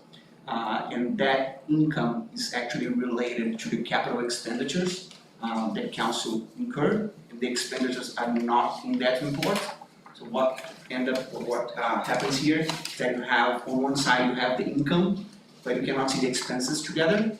So that's why that bottom line is really the most important one, because that one removes the capital income that's up there. So it just gives you the operating results. And despite we have a 1.2 million favorable results as at November, this happens because most of the council's income actually happens in July. So rates are raised in July, so it affects the income statement at once. But if you don't get those funds all at once, we got those funds in installments. And the expenditures, they happen during the year. So you're gonna have positive results. Usually council starts with positive results in July, and they're just spending the funds during the year. So what's important is actually how we're gonna close the year, and the budget is our best indication of how we're gonna close it. It indicates a deficit of 4.8 million. So just in summary, I think what you've clarified is it's somewhat confusing, but it's good that we have information, but it's still somewhat confusing. And so I think perhaps maybe in our briefings on Tuesday, I'll do my homework and prepare a bit more. Councillor Flannery, I think we'll provide for you the recording. Not just for me, the recording of the presentation that you missed last night, because it was very informative and we were here for 2 hours and it was very valuable. Councillor Conchari. Madam Mayor, if I could just make a comment and potentially ask a question of the General Manager. Obviously last night's brief was quite thorough, and I appreciate the efforts that William and Dario went to, because it was really informative, and contrary to popular belief, we don't need to have an accounting degree to understand that we're in a pretty dire situation. And everybody in this room that is elected is obviously under no disillusion that we are here to make some pretty tough decisions. And in saying that, can I now direct the question to the General Manager through you, Madam Mayor, if I can. General Manager, if you could just give an update on the broader community to understand what are our next steps, and what do you wish to bring to our forum for decision making, and just to demonstrate the fact that we are not in a situation where we're hiding anything from the community. We are all here elected, and we all want to bring the situation back into a much more viable situation. But I just want the community to understand that administration is something that every single person in this room should be trying to avoid. And also the fact that we should all be aware that every lever needs to be considered, because that is something that alluded to by Councillor Carter.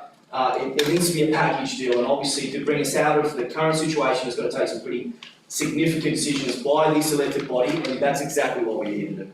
And if I may redirect the question. Thank you, Councillor Chari. Through you, Madam Mayor. Thank you for the question, Councillor Chari. The situation is indeed quite serious, and I think the accessing of the internal reserves to the tune of about 4.2 or 4.3 million is of deep concern. And I have actually had that conversation with the Office of Local Government this week. So council, the The recruitment of the Chief Financial Officer has been completed, an offer has been made and accepted. There are a number of points that still needs to go through, but it's looking promising at this stage. And to those of you who attended the workshop last night, you had the opportunity to meet the Chief Financial Officer. So I have made a point of bringing forward UHY, who are our contract CFO, to ensure that Council's getting the information from them. They are acting in that role at the moment. At the second quarter budget review, which will come to Council in February, it is proposed, and I have said this previously to Council, is that I am expecting that there will be a significant review of the budget at that point in time. And in discussions today with the contract CFO, I've provided advice to our leadership team that we will be aiming for a reduction in operational expenditure by around $2 million. I'm under no illusions that that's quite difficult to achieve, but we're asking the leadership team to do that work with the executive. So that'll be the first step, and the intention is that when that comes to Council, there will be commentary around how the budget has changed and what services, if any, are impacted. So essentially, if we're removing things from the budget, deferring them, or reducing service in some way, that Council will have full, and the community will have full knowledge of what is being proposed, so that you know exactly what you're voting on at that point in time. So we'll also be looking at a reduction in the capital budget, looking mostly at retaining those projects which are fully grant funded, and then determining whether any other projects need to be deferred from that particular budget. From QBR2, we'll be rolling straight into the 25-26 budget. So we have done two very draft versions of the 25-26 budget. It's very early though, because we're really only into the 5th month of this financial year, and it's good to get the data from at the 6-month point to be able to then inform the 25-26 budget. So that QBR2 will inform the 25-26 budget, and we will again be looking to reduce the 25-26 budget so that we reduce the deficit overall. It's really difficult, I find it difficult to have to say to the staff and to the community that projects that they would really like to do need to be held over until such time that the financial position is better. Something I do get a lot of enjoyment out being a planner is being able to do the strategic work which informs projects across all our communities. So it is difficult times ahead, there's no doubt about that, but I think as a council and the staff, we're up for the challenge. Councillors, any further questions or speakers for and against? I may ask a question of our contracted CFO, Gilliam. Can I ask if the Crango Mill project is purely responsible for this, or just yet another complicating factor? No, I would say that it's one additional important factor, but it's not the problem. It just adds to the council situation. Okay, thank you. And with the note from the Office of Local Government Deputy Secretary, Mr. Greatwood, where he commented that by accessing the internal restricted funds to the tune of 4.2, which we're now aware of, we haven't done anything illegal, but it's not good practice against our own policies. Can you explain how capital works projects that we don't get paid for until the very end of that project, how the balance might actually swing back a little bit on that 4.2? For example, I think we have like a bridge project that's a $3 million project sitting in there that only 1.6 has been so far exhausted in terms of the payments for that. Yeah, so, through you, Madam Mayor. So in capital expenditure, what happens in those situations that if council has a grant, but the grant is subject to council spending the money first and then receiving the reimbursement, council will be left in a short period of time where it needs to have a cash outflow, so it might be accessing those internal restricted reserves at that point in time. And when it receives the grants, it's gonna rebuild those internally restricted reserves. So this could be a timing issue for those reserves is how we define it. We've had a consultant advise us that we should be factoring in a $4.7 million positive cash position. Will that assist us be able to deal with those large projects that come and go and don't get paid to the end? Yeah, definitely, because it means Council is generating cash flow each year. The current situation is exactly the opposite. So Council is burning cash each year. So definitely a surplus of 4 million, 5 million, like the surplus as high as it's possible. Yeah. Right, councillors, The question is on- Councillor Hunt. Through you, Madam Mayor, to the contracted CFO. Could you just quickly then explain what the on-term or long-term debt obligation is that council carries because of Craig? So my understanding is about two and a bit million per year ongoing interest in principals. Is that correct? Yes, so the impact of the Craggle Mill will be really seen in the long-term financial plan because it's still to come. So council is still within period of the loan, which is just an interest only period. So the repayment is going to start, if not mistaken, next financial year. So the repayments are forecasted to be around 2.5 million, and council will also incur another 2 million in interest on that loan. So it's around 4.5 million per year additional. Thank you, Madam Mayor. Sorry, Councillor Butler. following on from that question, can I just ask if that takes into account the revenue that Crago Mill will bring to council as well from leasing out its business section? That to the revenue will take on notice because I don't have the information. Okay. But through Madam Mayor, no, it doesn't include the income that could be Thank generated from the. Thank you. Sorry. So could I ask a question just about that? I support the new council chambers and others, but that's not the motion. I just would like to request to find out more information about the commercial facilities that are being proposed for the new council chambers. There's been many examples of towns across Australia that have put developments on their edge and that have stripped their main streets of commercial businesses. And so I think that we need to, as a council, be thinking about if we have all these spanking new council chambers that the community is paying for, what that will do to the existing buildings, of which many are still vacant.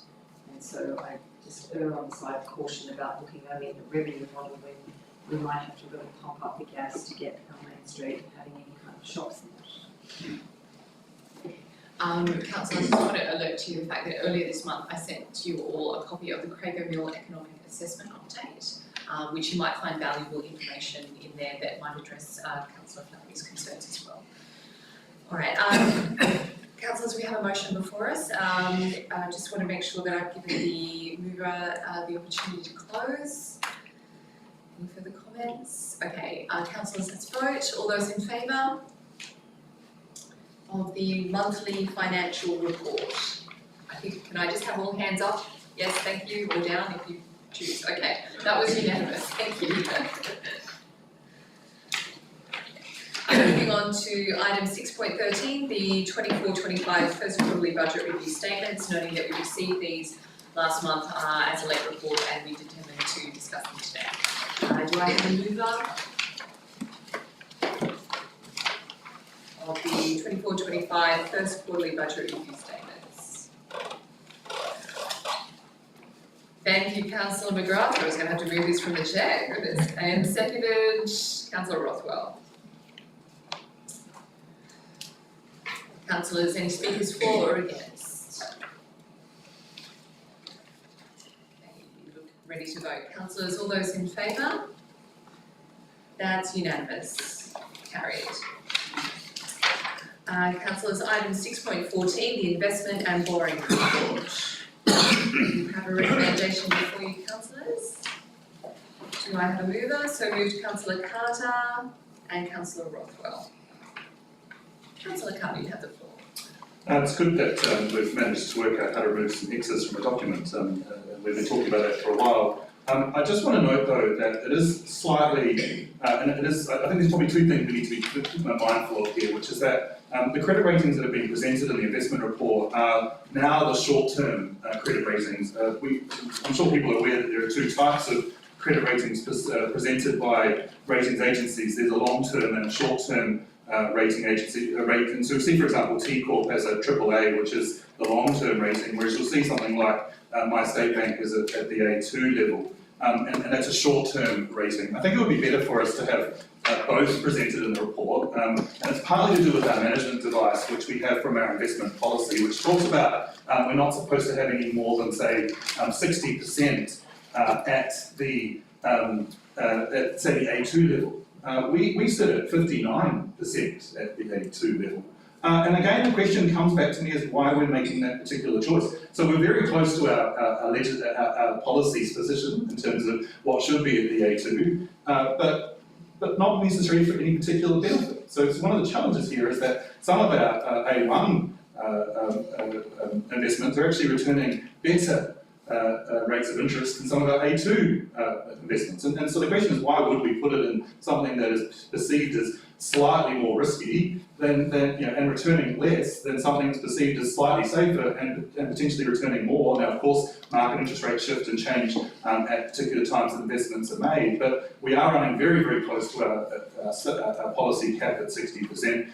We have less at the more safer rating than perhaps we should have. And I think we just need to be very mindful again of that particular position. I just note also for Council, of course, that the current working account is propped up by that $8.8 million that sits from Crago, from the double drawdown from the Crago mill as well. So in terms of cash on hand, that is going to be used fairly quickly, I understand, in terms of payments for Crago's project in the next sort of 3 to 4 months as well. So I just want to note that we've put a lot of money aside, but we have decided to put it into some potentially more risky investments in a broader sense. And given our financial position and challenges, one wonders if that potential risk is a risk that is something we should be taking at this moment, given that we claim as a strategic objective to be financially sustainable and manage resources responsibly. One would suggest that if there's a higher rate return for investment, we should be following that policy as much as possible.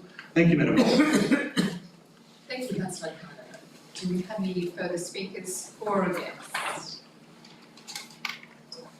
Let's vote. All those in favour? That's unanimous. Great.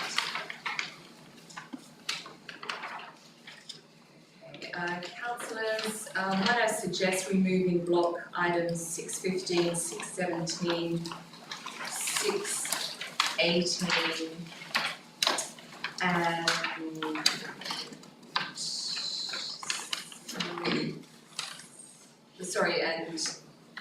actually we'll just leave it at those ones into confidential. So 615, 617, 618.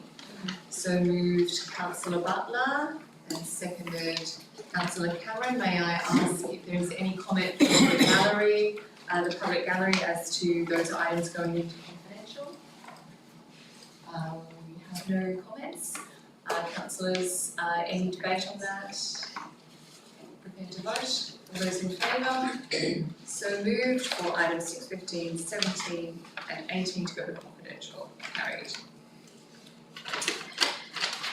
Moving on to item 616, the workplace culture review. Councillors, we have a recommendation before us. Oh, sorry. 614 was the investment and borrowing part. We've done that. So now we're on to 616. Okay. Councillors, you have a recommendation before you.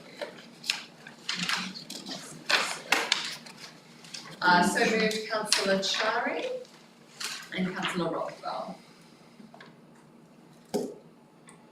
Councillor Chari, would you like to speak to the motion? Madam Mayor, yes, just very quickly. Look, I'd like to acknowledge, I guess, the importance that the acting CEO has placed on this. Noting, yes, it was a council resolution, but I feel that she truly understands just how important it is to get this ball rolling, and we need to get the message out to our employees that this is something that we are not going to deprioritise or sweep under the carpet in any way whatsoever, because I strongly believe that in order for us to provide services to the wider community, we need to start with our own backyard, and therefore we need to send a message to our employees that this is a priority. And I also want to address the broader community. I know that a lot of employees watch this, and I know that a lot of employees are currently in the room. And the reason for this particular motion that both Councillor Rockwell and I argued very strongly for, and everyone in this room voted unanimously for, was to demonstrate that we've got the appetite to ensure that respect and inclusivity and all the relevant qualities are actually taken into account when it comes to the workplace culture that we wish to foster.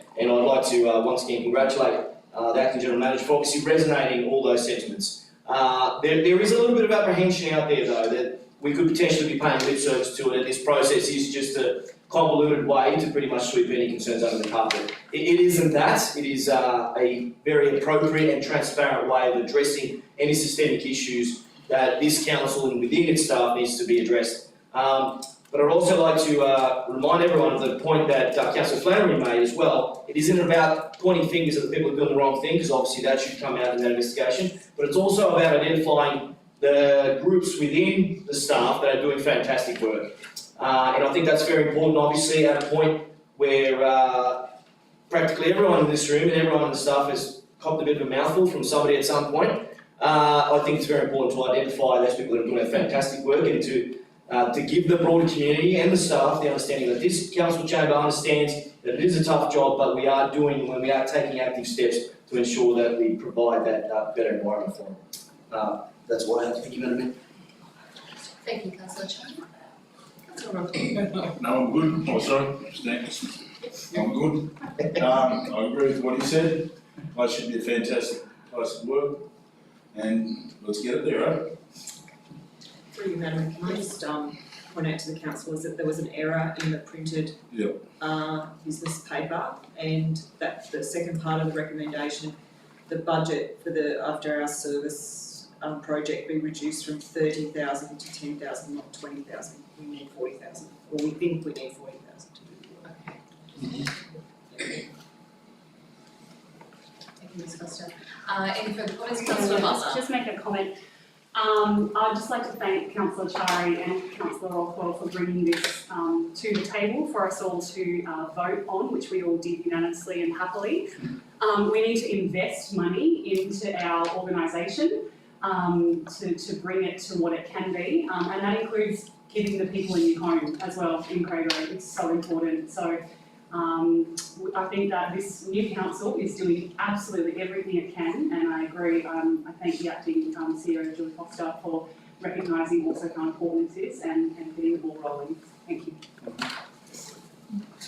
Councillor Flannery. I'm just a little concerned about the library books, but I'm supportive, but I am concerned about the library books because in this, when people are facing financial issues, the library's the place they go, they're often borrowing books. Is there ways that we could get, can we borrow from other councils? Like, is there a community pool of borrowing that we could get new books and share them around? Is there some ways that they're audible books or something like that? I just feel that, when my children were young, they borrowed lots of books from the library, and it's a really valuable resource, and so I do very much support this, but it just seems like we've made this decision about the library, and it really might affect a whole lot of people in ways that we don't envisage, because they do like the latest things to read, but I don't know. So I just thought, could there be, do we share books? Like, is there a community, there's that place that's got the community library, maybe they could give us some books to use for a while, I don't know. Councillor Flannery, thank you for your question. I'll refer to the acting CEO, Ms. Costa. Through you, Madam Mayor. I think I have to confirm, but I feel the library does have arrangements with other libraries where books are interchanged and whatever and swapped around. Part of the budget, from what I understand, with this 100,000 is around also bringing new stock to the new library in the Crago Mill precinct. I think it's my understanding is that if you move into the new library, it's nice to have new resources. So I acknowledge it was not an easy decision to have to pick that particular budget to do that. But given that council probably won't be moving into the new library facility until the second half of the calendar year, council still has the opportunity to make an additional allocation for funding for library books in the 25-26 budget. $100,000 for library books, that's actually quite a bit of money. Yeah, I mean, I think I do think it is. I just thought if there's, all councils are under pressure, all libraries are under pressure. They do provide a really important resource for ones that still read physical books, and I'm one of those, but I just think that when we cut, can we also think of how else we might be able to, in an innovative sharing way, include books and other items that, lots of people donate books. Would that be a donation bin? Yeah, through you, Madam Mayor, libraries are very important. I'm a library user myself, so yeah. I think they explore all avenues to make their money go as far as they can. Councillor Cameron. Through you, Madam Mayor, just a quick question. Have the library staff been told of this cutback? Through you, Madam Mayor, yes, I had a conversation with the coordinator of libraries, and I've also had a discussion with the acting planning director, as she's responsible for the library at the moment. We've never cut someone's budget without speaking to them first, or propose a cut, should I say. Okay. It is important to note that we're reducing it by 20,000, we're not removing the entire budget too. No, it just. Councillor Carter, did I see something out on my left-hand side here? No, okay. Councillors, any further comments? No? Okay, let's vote. All those in favour? That's unanimous. Thank you, councillors. Jumping over to our late report, 619. On record, the best late report I've ever had the pleasure of receiving, I think. Do I have a mover? Councillor Carter, Councillor Cameron. We'll reverse that, actually, it's Councillor Cameron. Councillor Cameron, you have first. Councillor Carter seconding. Sorry about that. Councillor Cameron, you have the floor. Fantastic grant. Yeah, it was really good. Very good. Councillor Carter. Can I just echo that? I want to just first of all recognise the hard work of the relevant staff involved from council in preparing the grant application. I suspect we had a couple of goes at it and managed to remove certain words in the second application, but it's great that it's finally been successful. So my thanks to the team for all their very hard work. I just want to note, of course, that this money is desperately important, and we know that I think ever since I moved here, and I moved to the LGA in 2020, all I've heard about is water in many ways, and also coming from New Zealand, we talk a lot about water in Australia, much more than we do in New Zealand, clearly too much of it generally. But the broad problem, so it's excellent to see that we're able to progress the upgrade of the plant. I suppose just to note again, and it's reflected what we said before, we have to be mindful that the messaging to the community is this upgrade will take time. It doesn't resolve our immediate water problems to some degree, and we do know that there was a recent incident which got very close to that problem materialising again. So we have to be cognizant of the fact that this is excellent news, but it will take time for the full monies to be spent and therefore to lead to the upgrades that we need in that particular plant. So my thanks to the team for their very hard work in doing this. I do think this is excellent news for Yass Valley generally, and particularly to Yass. But I think ultimately we need to recognise that it will take some time, a couple of years at least, before the real benefits of these are felt by the community. But congratulations to the team. Do you have any further comments? The speakers for. Councillors, it would be a remiss of me. Sorry, Councillor Flannery. I addressed this to Mr. Cook about whether any of the grants could be used to remediate or to reduce the runoff that goes into the river. So we've got an engineering solution, but we would also like to see some environmental solutions that reduce runoff into the Yass River, and whether the grant could consider using that or exploring other avenues, carbon offsetting and a range of other things. So it's important that we just don't only think about engineering issues. It's a bit like going to the doctor. You might get an operation, but you might need physio and massage to help. And so we could potentially start some of these other measures in the near future before all our other solutions enacted. Trees take a long time to grow. Through you, Madam Mayor, so that hasn't been included in the business case or the Hasn't? current funding, no, not currently, but it could be something that could obviously be explored at a later date. There are environmental improvements that are going to be made through this process, through this water treatment plant optimisation or upgrade that will assist some of that, but at the moment we do have unprotected catchment, unfortunately. Yeah. And one way of doing that may be to look at planting more additional trees and protections. Through you, Madam Mayor, if I can just add something to the Director of Infrastructure. There is some property vegetation plans which council actually funds through, I think it's through the water fund, I'd have to check, where we make contributions towards works that are done above the dam wall. An example of that was probably the willow removal, that was a project that was, I believe, partly funded by that, and also the Cosy to Coast grants as well. Councillor Flannery. I live above the wall, the dam wall, and so I see it every day. So the council did fund willow removal, of which many are growing back and some have been planted back, but there have also been a lot of native trees. The area of land I was specifically referring to relates to council land or crown land on the Cooks Hill or Colally Road side. There's only weeds growing there, and it's a pretty sensitive habitat. There's eagles that fly over there daily, which are protected and very rare species. Just all that's been left happen is St John's Walk to grow, Brenner's trees to grow, hawthorns to grow, and this just it diminishes our environment. So I feel we should be responsible managers. I'm very, very happy we've got the grant. I'm not going to walk around and hug every tree in the whole of the place, but I do think as land managers we should manage our land. Thank you, Councillor Flannery. Are there any further comments? Councillor Cameron. Thank you. 2 minutes. Just 2 Right. minutes around. I have hair, Madam Mayor, I have hair.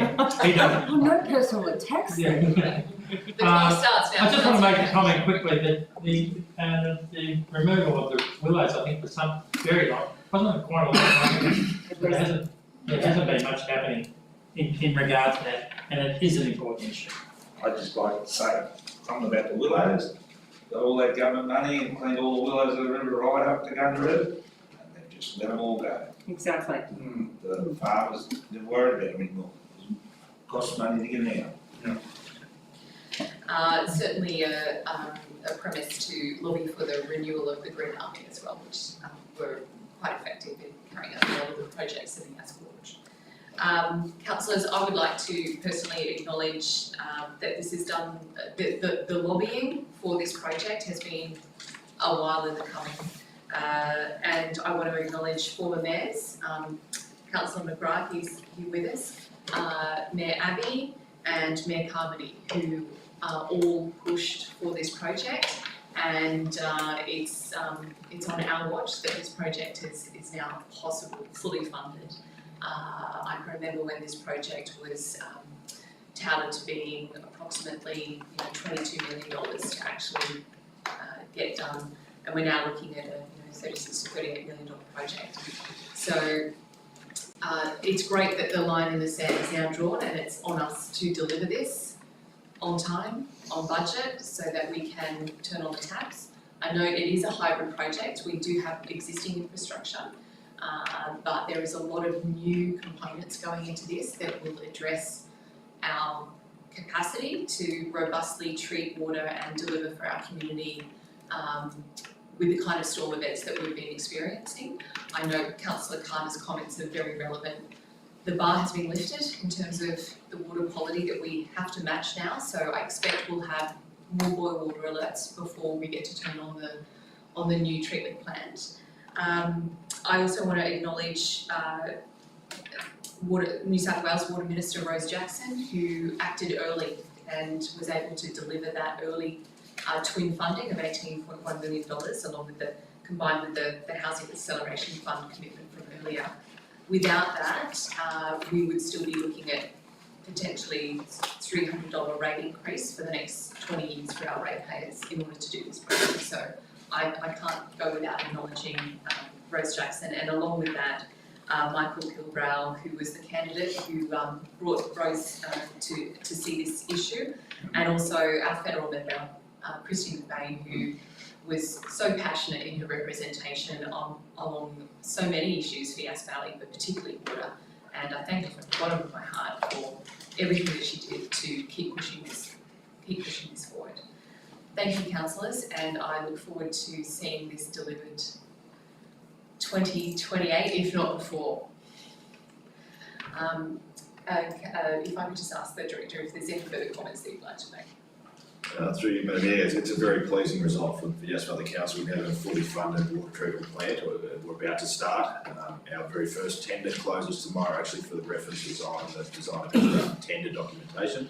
So that is the big starting point of this project. I'd like to also acknowledge the amount of work that Kugo has done, our water and wastewater manager. He has put his blood, sweat and tears into this project for as long as I've known him. And yeah, it's a great result. We did mention that we did put in for the National Water Grid round 1. Unfortunately, our business case wasn't complete at that stage. It was still in draft form. That's the reason why we didn't get the funding round 1.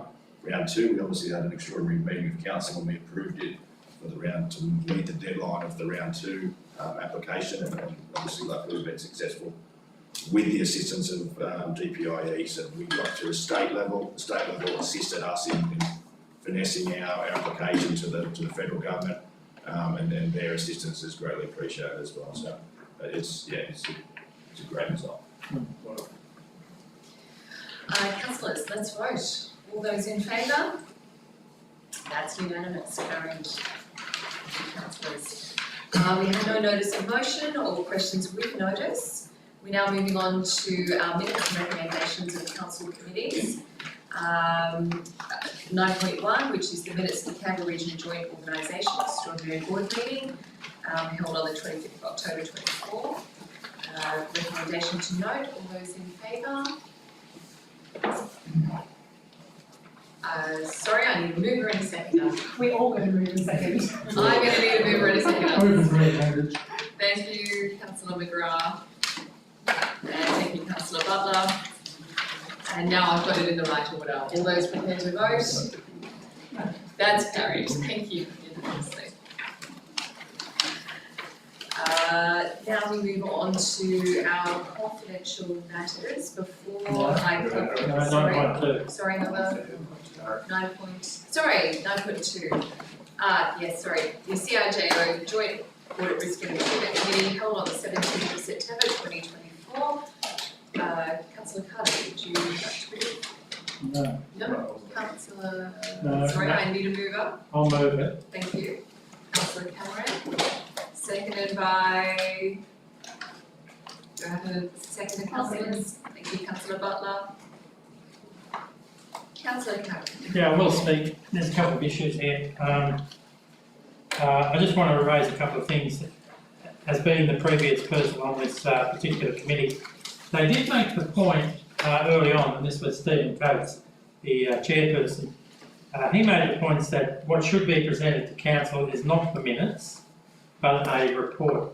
And he was basically saying that the minutes don't really get looked at. There should be a comprehensive report on that. And I suppose that he was proposing that should be probably done by the non-mayoral representative there, the non-executive person there, which will probably be Councillor Carter in the future. So basically, setting out something a bit more manageable to understand from what Eric was putting out.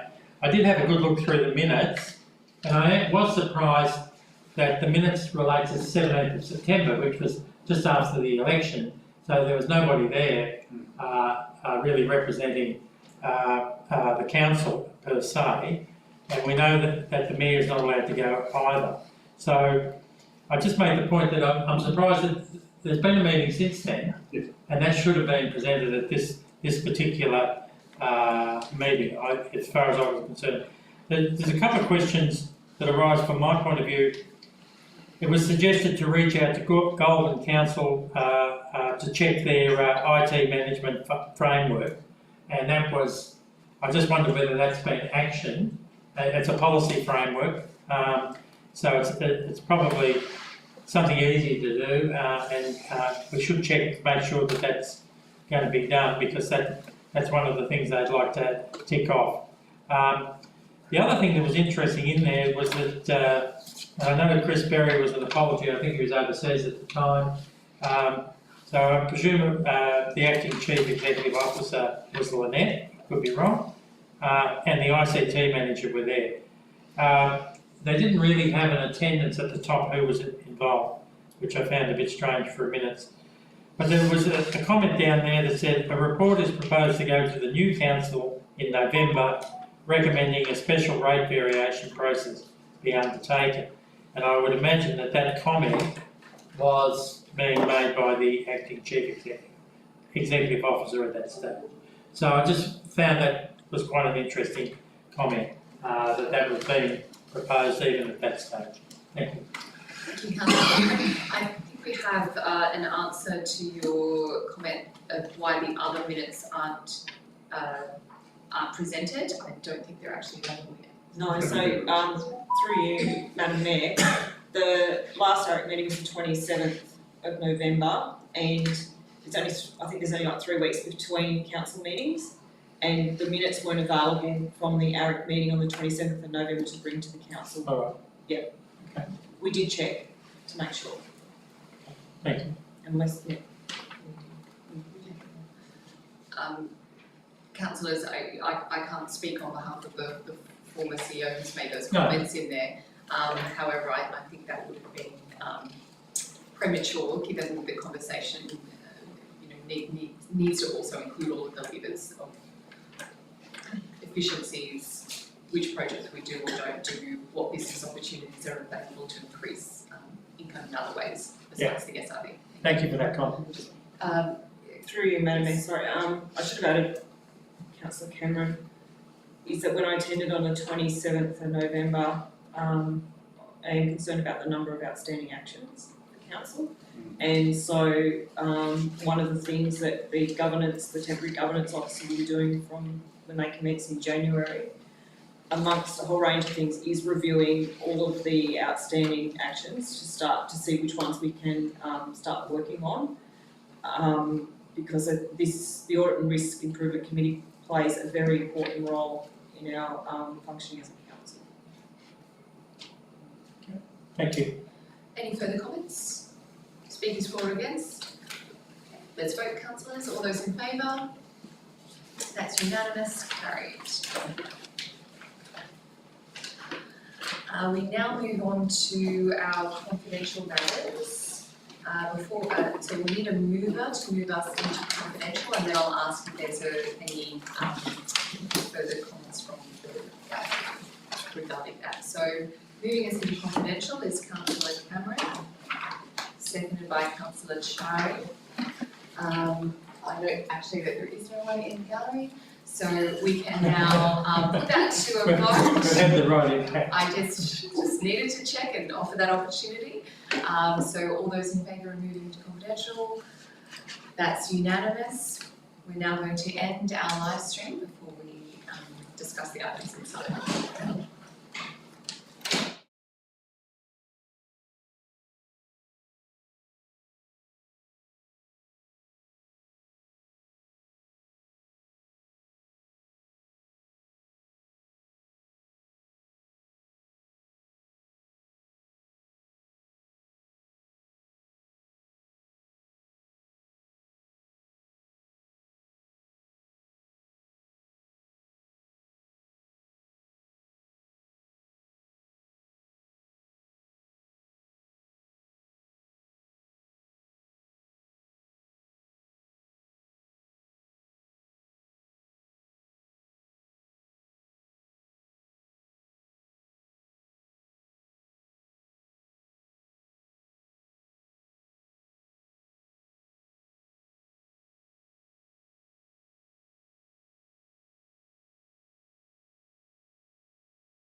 Yeah.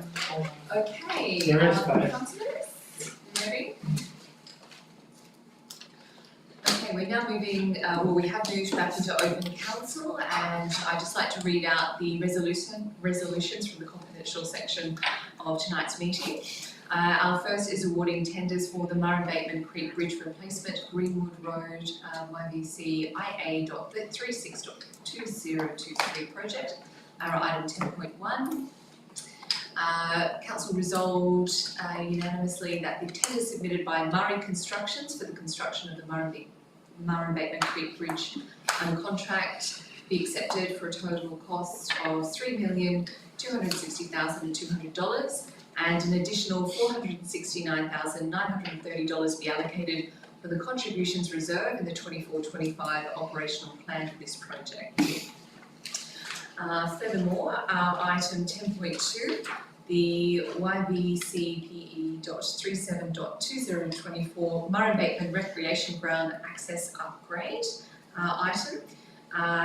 Council resolved unanimously that the tender submitted by R-Con Civil under the YBCPE 37/2024 Murray Bateman Rec Ground Access Upgrade contract be accepted for a total cost of $275,422.65. Moving on to item 10.3, the tender evaluation report for the Bowling Active Circuit. Council resolved unanimously that the tender submitted by Jasique Building and Earthworks for the contract of the Bowling Active Circuit be accepted for a total cost of $1,138,927.39, excluding GST. And that 2, the remaining funding from the project budget allocation be utilised as a contingency allowance for later conditions and or for undertaking additional schedule of rate works. Now we're moving on to our 10.4, the mayoral minute for the appointment of the acting chief executive officer and recruitment of the chief executive officer. I'm very pleased to announce that council has appointed Julie Costa as the acting chief executive officer until council either appoints a permanent CEO and they commence their employment or makes a further resolution in relation to the acting chief executive officer role. And that 2, delegate to the acting chief executive officer all the functions, delegations and sub-delegations given to the chief executive officer by the council. And that 3, the chief executive officer recruitment and selection update be noted. Thank you, councillors. That concludes our meeting, and I'd just like to acknowledge our further acting CEO, Julie Costa, and thank her for her efforts to date. They have been formidable.